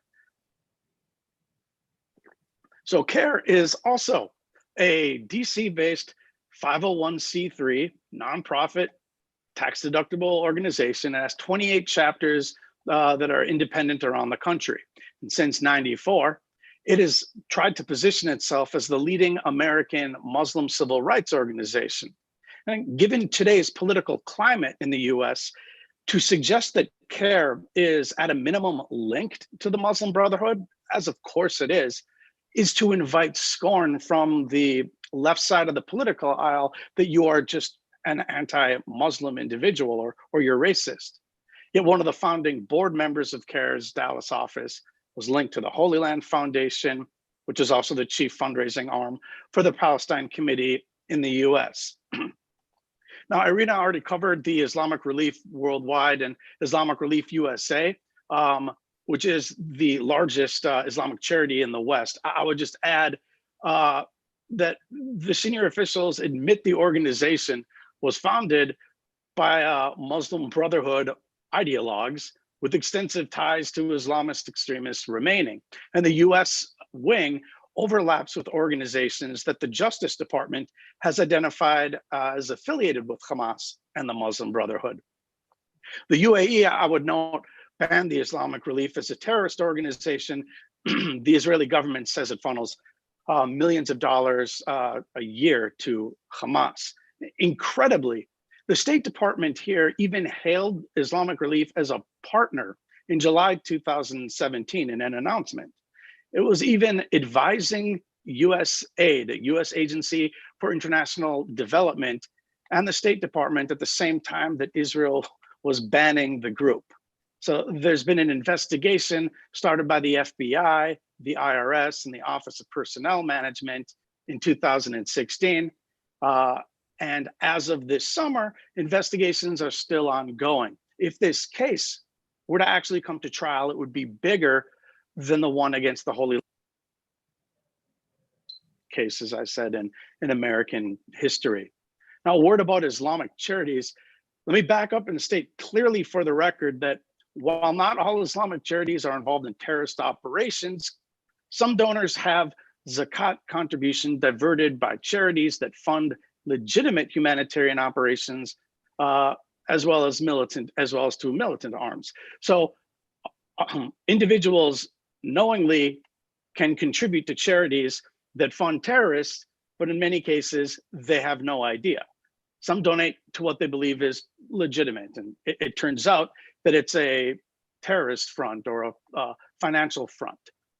Islamic banks, of course, under Islamic law, are prohibited from participating in transactions that involve un-Islamic activities like gambling or alcohol and other criminal activities. But some states, of course, don't consider providing material support to some terrorist organizations to be terrorist financing. So some of these banks are suspected of being sympathetic and complicit in channeling funds marked for terrorist organizations. And so a lot of these charities use Islamic banks, which make them ideal for clever terrorists to hide and transfer funds. As you might imagine, Islamic banks operate throughout the Middle East, Africa, and Asia, and they've even opened up investment houses in Europe. You can see how all this type of work between charities and Islamic financial institutions can pass a certain violent or terrorist threshold and come together to create a prosecutable case in the US. I would urge you to read an article, I think it was just last week in the National, which discusses 3 of Qatar's leading financial institutions, which are accused of secretly funneling funds to terrorist groups responsible for killing a US citizen, according to these court papers. It's a lawsuit filed in New York by a family of an American who was killed in a rocket attack in Israel from a rocket launched from Gaza last year. And it claims that Qatar's government and royal family spearheaded a terrorism financial conspiracy. Now, here what you see is the convergence of the Qatar charity, Masraf Al Rayan Bank, and the Qatar National Bank. And we'll have to see how all of that plays out. Now, if you pull back, when you consider that the zakat, or the obligatory alms or tax on wealth that's authorized in the Quran, is a religious duty for all Muslims who meet the necessary minimum criteria of wealth, you can see how big the issue of charitable giving is. There's a vast pool of financial resources that are able to be exploited by nefarious actors. And so if all of what I described can be considered above ground financing, utilizing formal financial institutions that can be diverted from terrorism, there are also informal or underground financing options that constitute the biggest blind spot of the US in the realm of terror finance. I'll briefly touch on Hawala, which is informal and underground fund transfer system, often used in the Middle East or even in the US and elsewhere by migrants to send money back to their home country. But the networks are a possible primary delivery system for terrorists who take advantage of the lack of formal record keeping and enables the clandestine transfer of funds. It is cheap, fast, reliable, widely used, and almost impossible to trace. And I would have to say even more daunting for those trying to follow the money. If you're in the Treasury Department looking at this, it works by transferring money without actually moving money. In fact, the money transfer without money movement is a definition of hawala that was used successfully in a hawala money laundering case. I will dive far deeper into that in the paper that I will end up turning in afterward, but suffice it to say that there are many reasons that that it's used. And I would just close, I guess, by saying there are many ways in which terror finance can occur. The US does not consider the Muslim Brotherhood to be a terrorist organization, even though it's been attempted many times in the past. You'll see that it's different when you look at Hezbollah in the US, right? The We see that as an Iranian organization. There's no difference between a political arm and the militant arm. And we've been trying to get Europe to understand there's no difference between that and the terrorist organization. Yet for some reason, in the Muslim Brotherhood in the United States, we consider that an ideological pool from which these organizations, terrorist organizations, spring from, which then have political and militant wings. And the United States would do well to sharpen up how it looks at this. We are under-resourced when it comes to looking at terror finance and when it comes to looking at the Muslim Brotherhood. We don't take it seriously. The left has hijacked the debate. And if you are suggesting even what I'm suggesting right now, which isn't even strong action, you would be considered an anti-Islamist and shunned from polite society, unfortunately.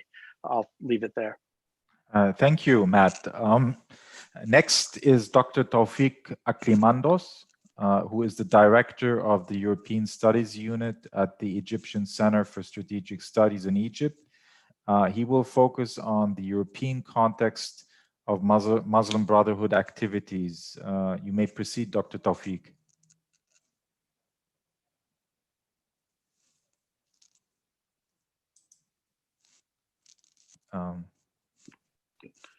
شكرا جزيلا. أريد أن أعبر أولا عن امتناني للدعوة الكريمة وللفرصة الطيبة إلى تعلم أشياء كثيرة وإلى لقاء زملاء وأصدقاء أعزاء وأجلاء. قبل البداية عن أوروبا أريد أن أقول أشير فقط الموضوع العملية بتاعت الإخوان مهم جدا وإلى فصل شبه كوميدي، وهو أن الجماعة عندما مارست الحكم في مصر لم تستطع توفيق أوضاعها وتشرع تقنن وجودها، لأن كان هذا يقتضي تغيير كل التشريعات المالية الموجودة في الدولة أو في أي دولة تانية. فيما يتعلق بالخوف من الإخوان أو من موقع الإخوان في أوروبا، علينا أن نميز بين الدول الأوروبية من ناحية ومن ناحية تانية عن استراتيجيات الإخوان. الدول الأوروبية كتار، فأنا هقول لازم نميز أولا ما بين من ناحية دول مؤمنة بالتعددية الثقافية وبين دول لها ثقافة مركزية. دي من ناحية. من الناحية الثانية لازم، وسأعود إليها سريعا، من الناحية الثانية لازم نميز بين الدول التي يوجد فيها أقلية مسلمة مهمة ودول لا توجد فيها أقلية مسلمة مهمة. وفي المجموعة الأولى اللي هي الدول ذات أقلية مسلمة مهمة لازم ناخد بالنا، علي أن ألفت نظر أن فرنسا مثلا دولة فيها أكبر أقلية مسلمة في أوروبا وأكبر أقلية يهودية في أوروبا.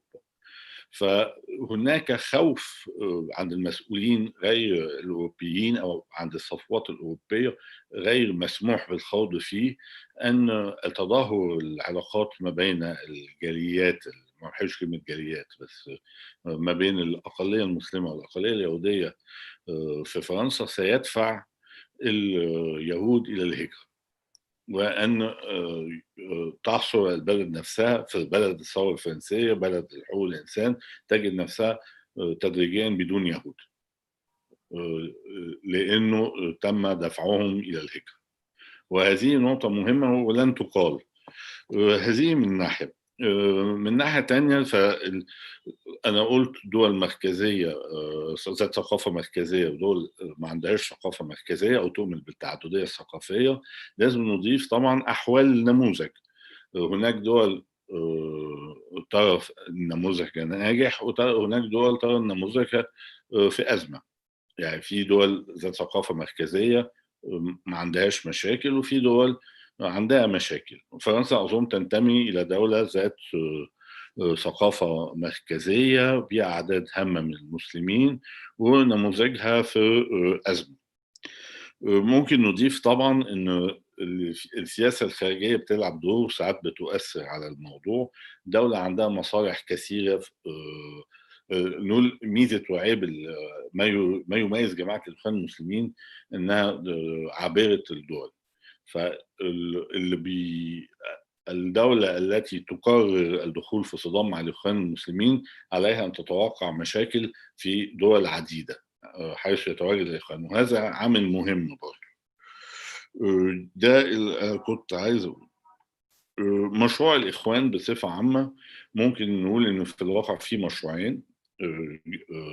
واحد هو إحكام مش هقول القبضة، نقول إحكام السيطرة على أكبر عدد من المسلمين ممكن عن طريق ضبط حياتهم وفرض معايير الإخوان في الحياة.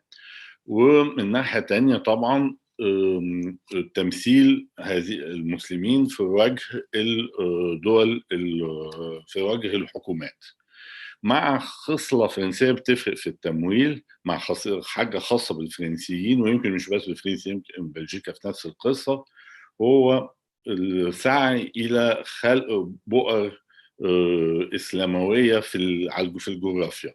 بمعنى أن مثلا لو في حي أو مدينة فيها مثلا سلسل سكان مسلمين، يبدأوا يتغلغلوا فيها، يسيطروا عليها جغرافيا، بمعنى يسيطر على مسجد أو على المساجد اللي هناك، يشتري محلات كثيرة بحيث أنه متواجد جغرافيا في كل مكان أو في الأماكن المهمة في المدينة أو الحي ده. ثم آسف سألجأ إلى كلمة مصرية بلدي شوية، تطفيش من لا يوافق عليهم، بحيث أن الحتة تتم أسلمتها أسلمة كاملة. ويبقى هو بيعملها إزاي؟ مثلا يشغل القرآن الكريم في الشارع، يلاحق النساء الغير السافرات، يختلق مشاكل كل شوية مع الطوائف أو الناس الأخرى. ففي الآخر مثلا في، والمهم إنها كانت كادرة إخوانية كانت مستغربة، بتقول في حي كان في ناس كتير دلوقتي ما بقاش فيه غير مغاربة، وهي مستغربة جدا من الوضع رغم إنها المفروض تعرف الممارسات شكلها إيه. ففي الموضوع في على الأقل خطتين، يعني واحدة صراع داخل نقول الجاليات الإسلامية، وفي نقول بناء فرض نفسه كالشريك أو كالمحاور الرئيسي المسلم في وجه الحكومات.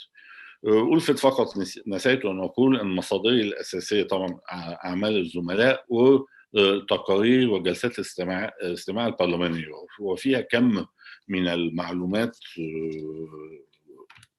يدعو إلى قراءتها بشويش.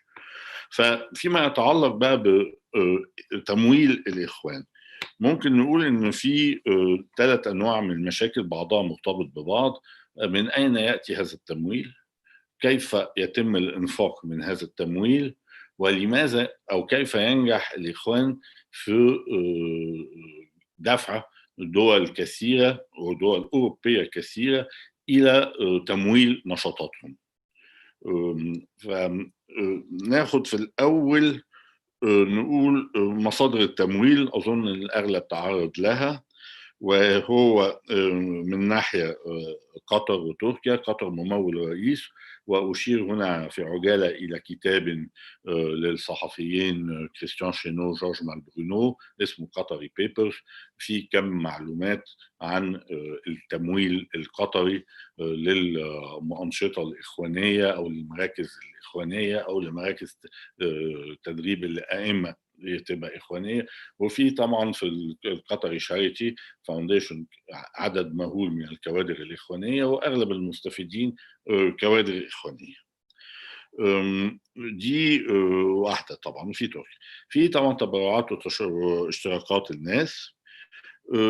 الجمعيات الخيرية نقول إزاي سكة سهلة أو سكة تضمن فيها الحصول على تمويل كبير قد يستخدم بطريقة لأغراض خيرية وقد لا تستخدم لأغراض خيرية.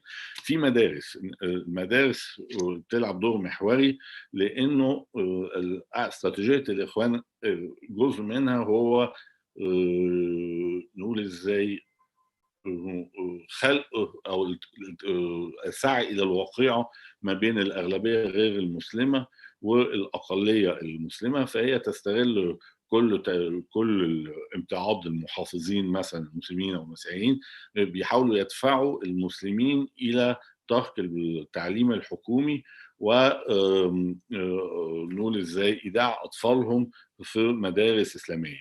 والمدارس الاسلاميه دي مثلا كان فيها الاخوانيه تحديدا، مثلا التحق بيها اولاد الاخين كلان اللي كانوا كوادر بالغي الاهميه في تنظيم داعش. ففي دي حاجة تانية، طبعا القصة لا نهائية لأن هم أنشطتهم متنوعة جدا. في أشار إليه الدكتور مات بورسكي في سوق الحلال، سوق الغذاء الحلال. سوق الغذاء الحلال بالغ الأهمية، وهم دخلوا في مواجهة مع كذا دولة أوروبية، لأن الدول الأوروبية كانت عايزة هي تنظم الموضوع وتحدد إيه هي معايير الحلال وما هو الحلال وما هو غير حلال. وهم نجحوا في فرض او انه اسلمت القطاع بالكامل، بمعنى ان الشركات تبقى بتتعامل مع او اساسا مع مسلمين، ان الشهاده اللي هي بتعطى ان الاكل ده فعلا حلال لا تتدخل فيها الحكومه انما علماء مسلمين، انهم عرفوا نجحوا في اسلمه كل مراحل الانتاج والتوزيع. ودي مخيفة، ده أحد مصادر الخوف، لأنهم مثلا نجحوا في دفع شركة فرنسية متخصصة في صناعة أو توزيع الفراخ، دفعوها إلى الإفلاس لأنها لم زعلت، قامت بشيء أغضبهم، ونجحوا في فعلا دفعها الى الافلاس. حصل كذا خطوه، القصه طويله. انا ممنون جدا بالمناسبه للدكتوره فلورانس بيرجو، هي اللي درست الموضوع باستفاضه. نقول ازاي سوق الاكل الحلال ليس فقط مصدر تمويل، بس هو اسلوب لفرض معايير الاخوان على الجميع. كارت يسمح بالضغط على الحكومات، لانه طبعا الاسواق بتاعت المسلمين، اسواق الغذاء الحلال اسواق بالغه الاهميه، فلو عندهم قدره على اخراج شركه من المنافسه بل دفعها الى الافلاس، فده برضو موضوع مهم. طبعا في بعد كده شركات السياحه الدينيه، قصدي قائمه التمويل لا نهايه لها، مش هخش فيها. في بقى فيما يتعلق بكيف كيف يصرف الاخوان مالهم، دي قصه طويله. انا اللي بيهمني فيها هو اكتشفت الدول انها بتمول الانشطه قد تكون مصدر دخل للارهاب.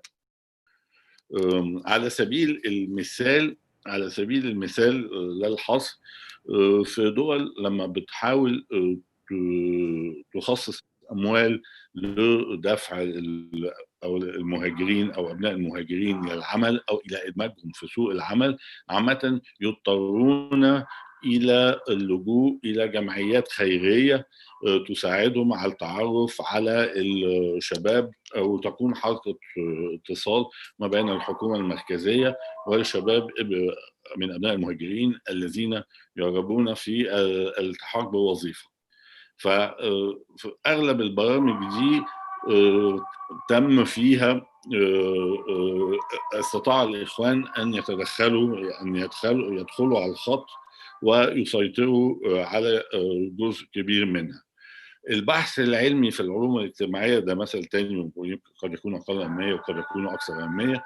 البحث العلمي هم تغلغلوا فيه. في حاليا مثلا اغلب عندهم قدره على التاثير القوي على توجهات التمويل الاوروبي للبحث العلمي. Dr. Tawfiq, 1 minute. 1 minute.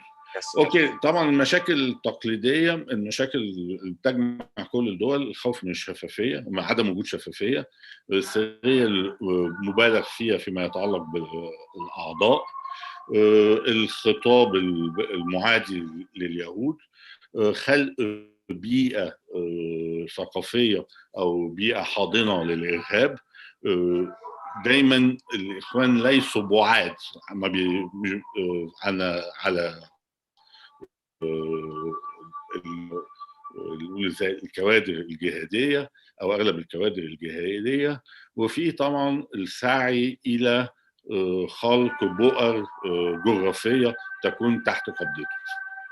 هذه اغلب اسباب القلق، وهناك اسباب اخرى.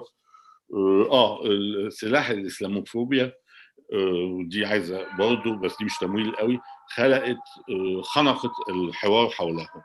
بقى من السهل جدا اتهام اي شخص بالاسلاموفوبيا، وطبعا المال ممكن يبقى سلاح انتخابي وهم بيتحالفوا مع قوى سياسيه. انا اشكركم، والورقه ستكون اكثر تفصيلا. Thank you, Dr. Tawfiq.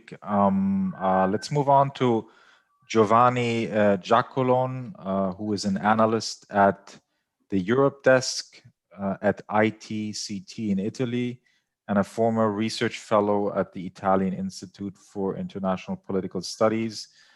He will speak about the Muslim Brotherhood's economic expansion in Europe. Please. Okay. Actually, in this short intervention, I will focus on Italy, on the Muslim Brotherhood activity in Italy, for one simple reason, because Italy has become the center of Qatar's interest in Europe, in Western Europe, as exposed in already in the book Qatar Papers. And it is not a case that the authors of the book have also dedicated the introduction to the relation between the two countries, calling it the honeymoon between Italy and Qatar. However, and it's not, I hate to having to say this, but I would rather call it the honeymoon between Italy and the Muslim Brotherhood. As exposed in the work, up to the end of 2014, Qatar Charity invested over 22 million euros for 47 religious projects on Italian soil. Among the charity's interests are the Muslim communities in Sicily, in Rome, in Milan, all three very strategic. Sicily is the open gate of the Mediterranean, very open lately. Rome is the capital.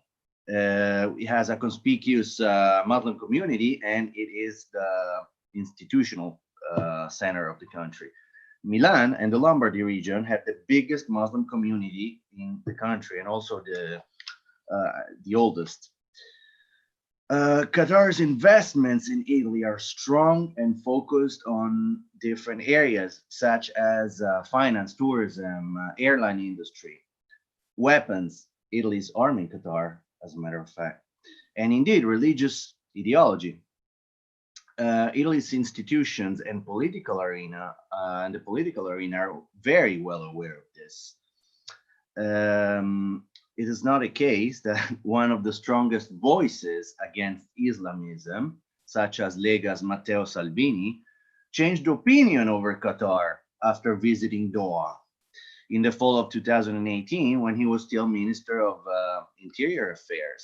His predecessor, Marco Minniti, in relation to the Qatar Charity activity, had claimed that the problem was not the source of the funding, but rather the use of it. But why is Italy so important for Qatar and for the Muslim Brotherhood, and for Turkey too, as we will later see? First of all, the Muslim community in Italy is rather young if compared with the ones in the UK, France, or Germany. It's still growing, and considering that we all know what the objective of the Muslim Brotherhood is, well, it's easy to model, to shape a young Muslim community. Secondly, Italy is in a strategic geographical position. It is a bridge between the Islamic world and Europe. Again, another thing that I hate having to say, has anyone wondered why Italy hasn't been hit by serious terrorist attacks? Point number 3, there are good relations between Italy, Qatar, and Turkey. Very good. As a matter of fact, Israeli analyst Oded Berkovitz recently shared a tweet with some interesting information on this, especially a chart, source US Africom, where it exposed how Italy, Qatar, and Turkey are all supporting the GNA in Libya. The chart also exposed that Italy and Turkey are providing intelligence support and counter-terror support to the GNA, which makes me wonder, how do you provide the counter-terrorist support to an actor that actually uses terrorists? Again, there's another case that's worth mentioning in relation to Italy and Qatar. I don't know if any of you have followed the Silvia Romano case. I'll make it very short. Silvia Romano was an aid worker that was apprehended by Al-Shabaab in Kenya in November of 2018. And she was released last spring. What happened was that as she was released, the Minister of Foreign Affairs, the current Minister of Foreign Affairs, Di Maio, and the current President of current Prime Minister, Conte, rushed to the airport to welcome her and praised the effort of the Italian Foreign Ministry and of the Foreign Intelligence. Unfortunately, shortly after, a photo of Silvia Romano, which was presumably taken immediately after her release, showed her wearing a Turkish Special Forces combat vest. How's that possible? Well, shortly after, Turkish news agencies and even a Turkish website, news website in Italian language, or I should say an Italian language website that is pro-Erdogan, claimed that Romano had been freed, had been liberated by Turkish intelligence on the request of the Italian government. Now, the fourth reason why Italy is important for the Muslim Brotherhood, it's the consolidated relations between historical members of the Muslim Brotherhood in Italy and the political, institutional, and academic world. Just a few examples. In June 2019, the daughter of a godfather of the Muslim Brotherhood in Italy, President Emeritus of Qutb, which is considered the Italian expression of the Muslim Brotherhood, his daughter received the Order of Merit by the President of the Republic for her journalistic effort. Unfortunately, Italian politicians and media have raised concerning links between this family and Syrian militants, one of which is serving a life sentence in Sweden after being filmed executing unarmed Syrian soldiers. The story was published by the New York Times, by the way. In the summer of 2020, the General Secretary of Rome's Great Mosque, Dr. Abdullah Redwan, defined this mister as the founder of the Muslim Brotherhood in Italy. This President Emeritus of Qutb I'm talking about. And he accused the Muslim Brotherhood of turning believers into militants. And by the way, you can read the full issue on the ITCT website. Now, the current president of Qutb was officially received by the Italian Prime Minister and by the Minister of Interior, Luciano Lamorgese, during the COVID pandemic. And this raised an interrogation by the Secretary General of Rome's Great Mosque, since Islam in Italy is pluralistic. Islam is not yet officially recognized. So Redouan said, why do they have this tete-a-tete meeting? The former Qutb treasurer is also the president of the Islamic Alliance of Italy, which is blacklisted by the United Arab Emirates. And guess what? This association, the Islamic Alliance of Italy, shared the same HQ address, the same physical address as the youth organization of UCOI, the Women Association of UCOI, and Qutb. Now, what is Qutb? Qutb is let's call it a congregation of Islamic and Islamist associations with obvious political view that are based in Milan and Lombardy. Now, in 2015, Yusuf Qaradawi mentioned Qutb when promoting a fundraising company for the construction of a mosque in Milan, specifically citing the names of Yassin Baradai and Davide Piccardo. This is all on, this thing is on Qatar Papers, you can read it. Now, Davide Piccardo is the coordinator of Qutb, and he's the son of former secretary of UCOI. Davide Piccardo is very active in favor of Morsi, Erdogan. He was even photographed at demonstration for the Jamaat-e-Islami, the Bangladeshi Jamaat-e-Islami. And he's also the editing director for the 2019 born La Luce News, which is that pro-Turkey, pro-Muslim Brotherhood website that I was citing before when referring to the liberation of Silvia Romano. Now, guess which news site was chosen by Silvia Romano, who, by the way, converted during detention by Al-Shabaab? Well, she decided to give her first interview, not to a mainstream media, but to this La Luce News. One more thing, the president of Qutb, we said that the coordinator is Davide Piccardo. Well, the president of Qutb is a well-known Turkish mister who is also the president of Milli Görüş, Italy. Now you see how all the dots are connecting. Now, many are wondering about La Luce's funds, where they come from, what is the amount, but so far there hasn't been any way to know this, just like the mayor of Sesto San Giovanni, Roberto Di Stefano, had a hard time figuring out where the money for the mosque that was funded by Qatar Charity was exactly coming from. He had asked to view the financial report, but in vain. One more actor that is worth citing is the Waqf al-Islami, founded in the early 1990s and an association with the objective of acquiring religious properties for the Muslim community. In 2007, it became object of a parliament interrogation due to the mystery behind its activity. It is interesting to notice how all these associations and organizations always have the same families behind. They all appear as umbrella organizations belonging to the same ideological structure.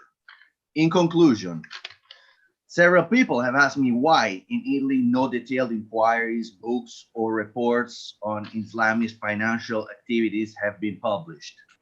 Well, the answer is simple, because it is extremely difficult to obtain sufficient information from both the organizations involved and the Italian institutions. And that is a pity, because financial transparency is essential in such issues, not only because it's not just a matter of national security, it is also for the safety of all and the interest of all those Muslims who don't want to see their religion hijacked by certain groups and organizations that have nothing to do with religion. I'm done, thanks. Okay, thank you very much, Giovanni. Thank you.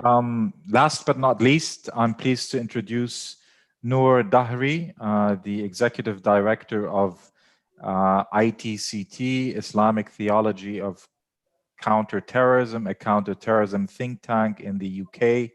He is currently working on his third book entitled Islamic Theology of Counterterrorism. His presentation will investigate the Muslim Brotherhood's financial networking in the UK. Please.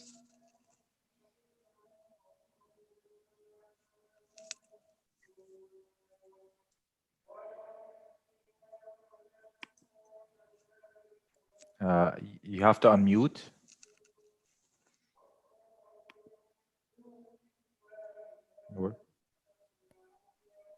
Can you hear me? Yes, great. Now you're live. Yeah, that's right. Yeah, thank you very much, Dr. Christie, for inviting me. Thanks for the research organization for arranging such an informative conference on Muslim Brotherhood. Can you your volume? Can you increase your volume, or because we can't really hear you very well. Sorry. Can you hear me now? Yes, now it's better.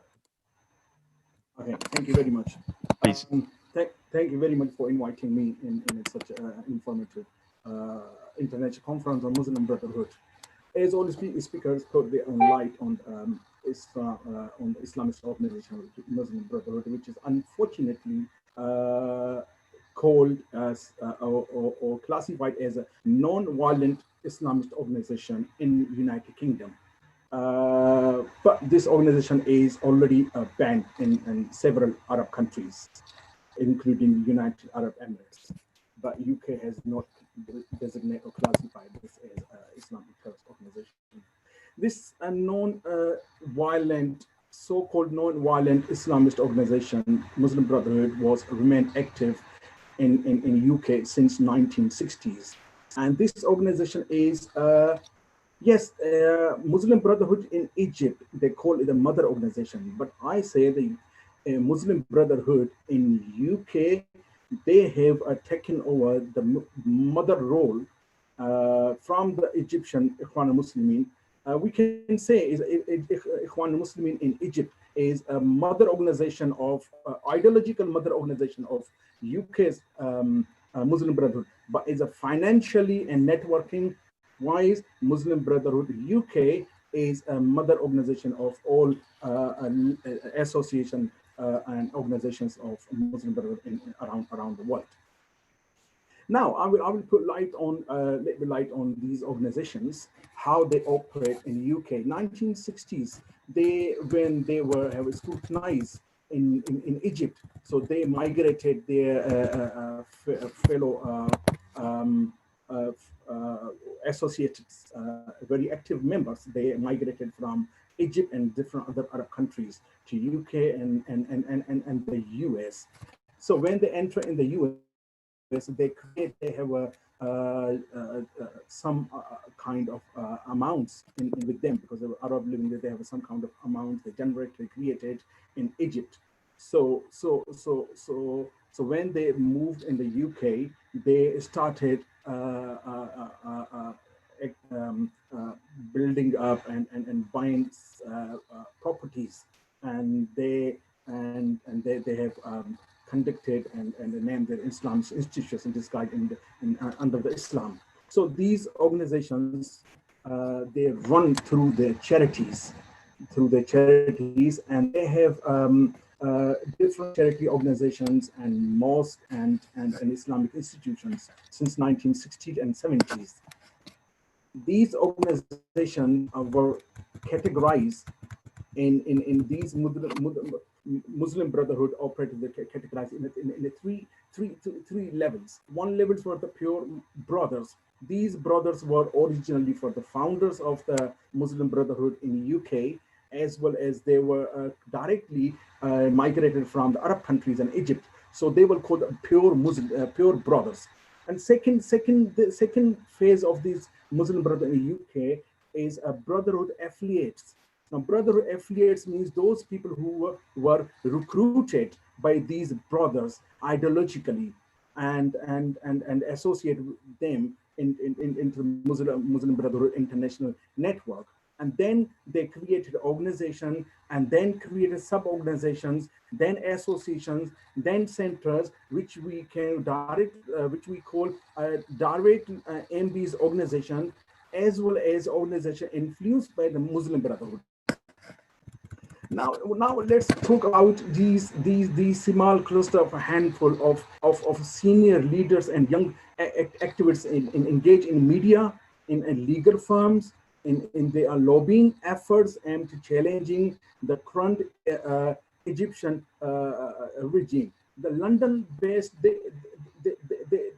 they based and mostly in the London, and they created an organization, they registered charity organizations, because their main problem was to generate the funds to run the network, not in the UK, but they have sent millions of pounds to their ideological mother organization, Ikhwan al-Muslimin in Egypt, as well as they fund the sister organization of Muslim Brotherhood, which called Hamas in Gaza. That time was Palestinian, these all the areas populated by the Palestinian people. So these London-based activists appear to be unable to generate any gross support inside the UK, but are well connected to other Muslim brother activists worldwide. Now these affiliate organizations, if you look at them, when they moved into 1960s and 1970s, they created, there was three organizations which were called non-violent, history called organizations, and one was called Jamaat Islami, and the second organization was called Ikhwan al-Muslimin and Hizb ut-Tahrir. Now let's talk about Ikhwan al-Muslimin and Jamaat Islami. Now Ikhwan al-Muslimin and Jamaat Islami had created two organizations. One is called the UK Islamic Mission, which is a charity organization. Again, they needed a charity organization. Every organization, they have a sub-charity organization that generate the fund under the disguise of Islam. And the second organization they created, Islamic Foundation. Now, Jamaat Islami is when Islamic Foundation and UK Islamic Mission, their cause was to generate funds through the charities. So when they had enough money, they spent their money to create a further organization which called a Young Muslim UK and Dawatul Islam. Young Muslim UK has created more funds to open the organization we call Islamic Society of Britain, which is a very famous society, and their members are very much involved in extremist activities. Now, Dawatul Islam, they created two organizations further, which one called is a Young Muslim organization, and the second called Islamic Forum of Europe. These organizations were created in 80s and 90s. Now, if you look at the second phase, which is Ikhwan Muslim Brotherhood, the Muslim Brotherhood, they created two organizations. Now, Jamaat Islami, I can say you, Jamaat Islami is a South Asian, Pakistan-based organization. And that Pakistan-based organization is run by the Abul Ala Maududi. And ideologically, they were ideologue of Sayyid Qutb. Now, Jamaat Islami is a sister organization in South Asia of Muslim Brotherhood of Egypt. So Jamaat Islami have played a very good role to generate their charity organization as well as their organizations. And Ikhwan al-Muslimin, they created two organizations in this starting. One was called Muslim Student Society. The second organization was called FOSIS. Now, Muslim Student Society, they subcategorized, they funded, and they created another organization which is called a Muslim Association of Britain, which is MEB. I think this MEB is classified as I think is a terrorist organization as well. So and some other Arab countries, and these Muslim Association of Britain MEB have created another organization which called Qutb Institute. And now Qutb Institute is designated as a terrorist organization in the United Arab Emirates. Now, do you understand how these organizations create? First, they created their own organization, not under the umbrella of Muslim Brotherhood. Then very start, they created charitable organizations to generate the fund under the name of Islam, under the name of zakat and jihad, and as well as supporting the Palestinian Muslims. Jamaat Islami created organization Islamic Society of Britain. They very much active in collecting in the name of jihad in Kashmir. So after that, when they knew they have enough funds, then they created a terrorist organizations, which are and they're very clever. They use this organization as violently known in the UK, but in Arab countries, in the Middle East, they like Qutb Institute, like Islamic Relief. Islamic Relief is a Muslim Brotherhood and a main charitable organization that generated millions of pounds, and they invest millions of pounds in Egypt and other violent activities in other countries to destabilize Arab regimes. Now, if we look at Islamic Relief and as Qutb Institute and other Islamic Society of Britain, these organizations have incredibly supported Morsi's government, not only provide funds, but provide their English-speaking people from the UK and all across Europe. They went in Egypt to attend their violent activities against the Hosni Mubarak regimes. Now, if you look at more further, sorry, Noor, 1 minute. Okay. Now these organizations now before they have two phases. When a religious phase, other phase is a very secular phase. They created other organizations which call Federation of Islamic Organization in Europe, and this organization is worth 8.5 million. And they created another charitable organization which is called Europe Trust, and Europe Trust have millions of funds they generated to sustain the terrorist organization of Muslim Brotherhood. Now, if you give me a spare of a few minutes, I can tell you there is other organizations which are recently created in 2000, and these organizations, if you look at their websites, these organizations are very educational organizations. These organizations are lobbying organizations in a parliamentary, in a British Parliament. These organizations called, one organization is All Parties Parliamentary Group for British Muslims. Now this APPG, now APPG is organization is created in a parliament, and mostly of the Muslim parliament are a member of that. Now, if you look at the Muslim organization, one member of parliament is Afzal Khan. Afzal Khan, he was a very pro-Muslim Brotherhood ideologue, but he's the member of parliament. Naz Shah is a member of parliament in UK, and she was traveling, and these travelings and Yasmin Qureshi's, these travelings were funded and supported by the organization called Unitas Communication as well as Aziz Foundation. Now, Unitas Communication is funded by the Mudassar Ahmad. Mudassar Ahmad, he was a close associate, Jamal al-Khushki, which was killed in Turkey, and he has visited Turkey and he has a close ties with Erdogan. Now, Unitas Communication, along with the Aziz Foundation,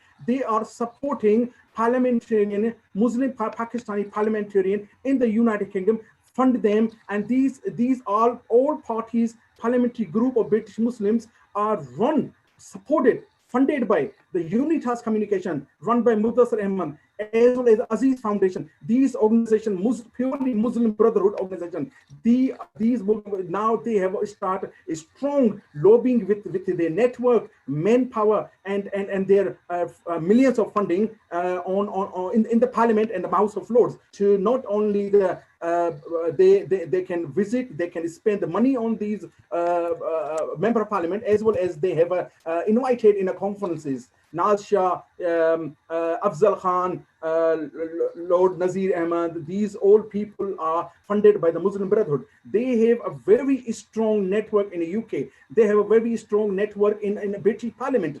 They have a connected with the CARE. They have a connected with the American. Now there's American organizations. These organizations are run by Muslim Brotherhood. And if you look at the organization, their faces in front are English faces, American faces, to deceive the people that Muslims are behind. These are English people. They are American peoples, white faces. The people don't understand who is behind them. But if you look at their team, and in the corner you will find a Mudassar name. You will find Amanullah. His father, his brother Shahadullah. These people have a very good connection with democratic parties in America. They have a very good connection with Joe Biden, personal connection with Joe Biden. Now these organizations run by some white Americans, they are funding in the UK's organization to spread out the Muslim Brotherhood network violently and ideologically. Thank you very much, Noor. I appreciate it. Now, before we end our today's session, may I ask you kindly all to kind of provide a 30-second synopsis of your presentation or parting words in terms of what you'd like the audience to know about the funding or the financial transactions of the Muslim Brotherhood. Let's start with our first presenter today, Brig. Thank you again to Trends. Just in summary, I appreciate this platform discussion. We need to understand the ideology. We need to understand the ideologues. We need to know what they've said and what they say, but more importantly, how they move money. And we need models to review that to look into the future to prevent it. So thank you again to Trends for this opportunity. Thank you, Brig. Dr. Muhammad, parting words in Arabic about the financial pipelines or transactions. نعم. كخلاصة لما قلت سابقا، وهو أن جماعة الإخوان المسلمين أنها قد استفادت من عوامل خفية في تدبير مسألتها المالية وتطوير ثروتها. هذه العوامل الخفية تجلت على المستوى السياسي وعلى المستوى الأيديولوجي. على المستوى السياسي من حيث اقتناصها للفرص السياسية التي سالت إبان المرحلة الاستعمارية، ثم خلال مرحلة استقلال مصر، بما في ذلك خلال مرحلة الرئيس جمال عبد الناصر. ثم على المستوى الأيديولوجي، أي أنها عرفت كيف توظف النصوص الدينية والشرعية واستعطاف الوازع الديني لدى الشباب المسلم وعموم طبقات المجتمع من أجل الدفع بهم إلى الانخراط في سلك الجماعة وتمويل أنشطتها والإنفاق على هذه الأنشطة، على أساس أن الإنفاق هو إنفاق من أجل الدعوة، وعلى أساس أن الدعم المالي الذي يقدمه هؤلاء هو من أجل بناء الخلافة الإسلامية التي لابد وأن تسود العالم الإسلامي. جزيل الشكر. هذه خلاصتي. شكرا. شكرا دكتور محمد. دكتور وائل.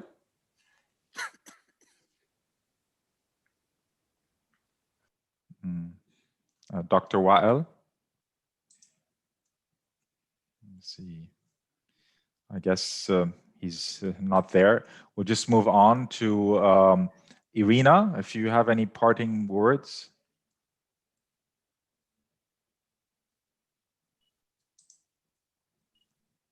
You're on mute. Sorry. The Muslim Brotherhood has a great deal of flexibility because most of its operations are decentralized for security reasons. As such, it has a variety of relationships with businesses, various private and public entities around the world, governments, associations, and individuals of various backgrounds, not just Islamists. Its funding and spending model has become much more sophisticated, intricate, and complicated to understand and to trace. Therefore, my recommendation is to devote resources to understanding these external relationships that go far beyond the traditional Islamic charity model. Thank you, Matthew.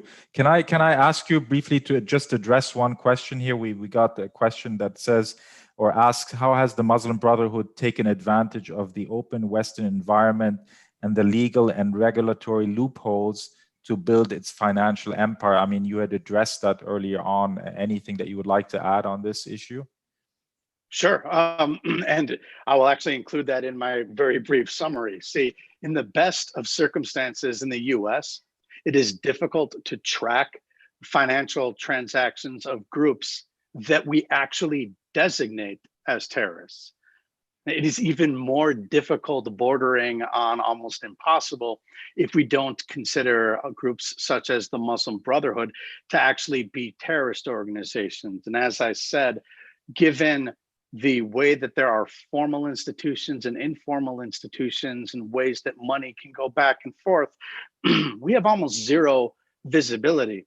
So the Muslim Brotherhood is actually taking full advantage of everything that the West has to offer in terms of this, in terms of creating the basic organizational structure that has been copied really by most terrorist organizations who just tend to focus on the violent acts as the overall goal of what they're trying to accomplish. So and the problem is also, I should say, it's not going to be easy to have the United States actually declare the Muslim Brotherhood as a terrorist organization. There's many reasons why, but and the fact is it remains inconsistent, but it is absolutely, America's system is exploited throughout the world, and it's to our detriment. Thank you, Matthew. Dr. Tawfiq. جزيل الشكر. ملخص كلامي ان قضايا الاخوان المسلمين مشكله سياسه خارجيه، مشكله سياسه داخليه ادماج المسلمين في الجماعات في الدول الاوروبيه، ومشكله امنيه متعلقه بالارهاب. وان كما تفضل دكتور مات قال، هقول برضه ان المشكله من كيفيه مواجهتهم تقتضي تقييد المجتمع المدني، وده هيلاقي ده شبه مستحيل لاسباب دستوريه وتاريخيه واضحه. طالما في مجتمع مدني حر سيحصلون على طريقه للتغلغل ولتنفيذ اجندتهم. ومن ناحية ثالثة وأخيرا يعني ممكن نقول علينا ألا نتسارع في الحكم على الموقف في الدول الأوروبية. في بعض الدول الأوروبية تبدو الجبهة هادئة تماما، بينما هي مشتعلة في دول أخرى. قد يكون الدول اللي في اشتباك مع الإخوان حاليا قد تكون اساسا، اقول ازاي، التوقيت بتاعها اصح. يعني كده وكده المواجهه ستاتي ان اجلا ان عاجلا، وليس مؤكدا ان من يؤجل المواجهه على حق. وعلى كل حال هي المواجهه تاخرت جدا حتى اللي ابتدوها دلوقتي، وهي مواجهه ستتطلب تنسيق ما بين الأجهزة الحكومية وما بين المجتمع، الأجهزة الحكومية ما بين بعض والمجتمع المدني وما بين بعض. قد تكون صعب جدا ضمان استمرارية هذا التنسيق. والخبر الكويس إن في مقاومة شديدة جدا على الأقل في الدول اللي أعرفها من المسلمين ضد النفوذ الإخواني. Okay, thank you very much. Dr. Wael, we give you the opportunity to say something now.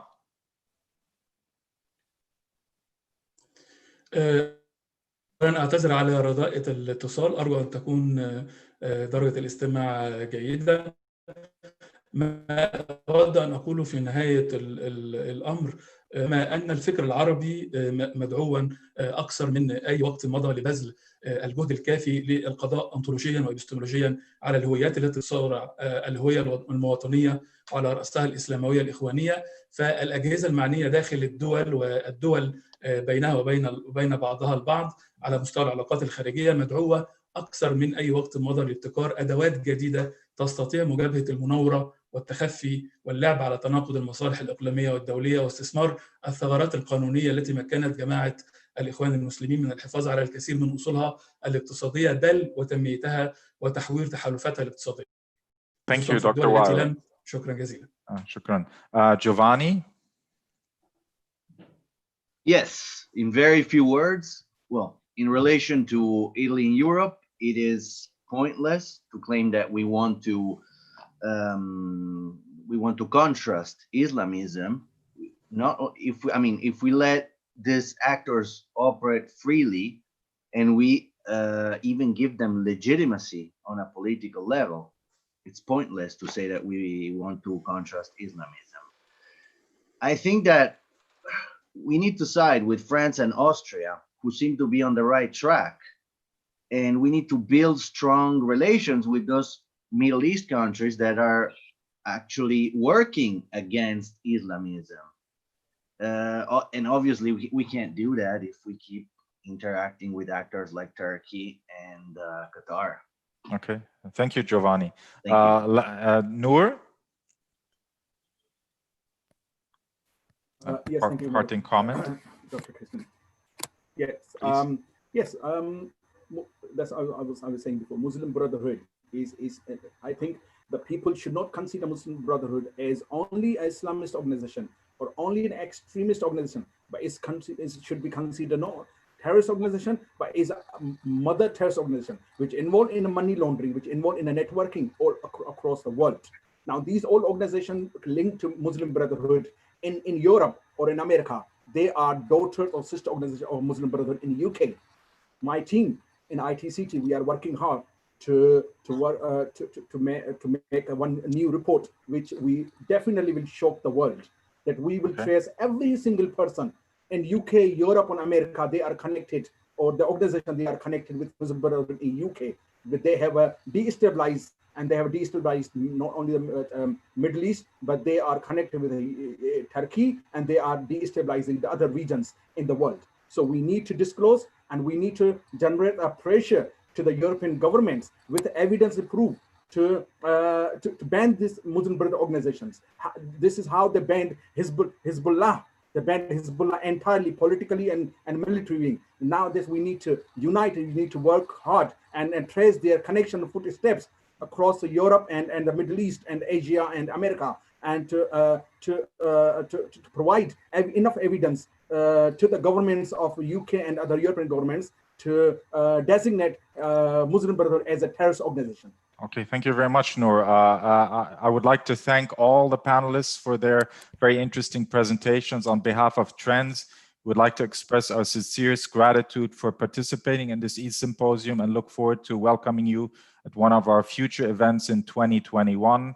Have a good night in Masa.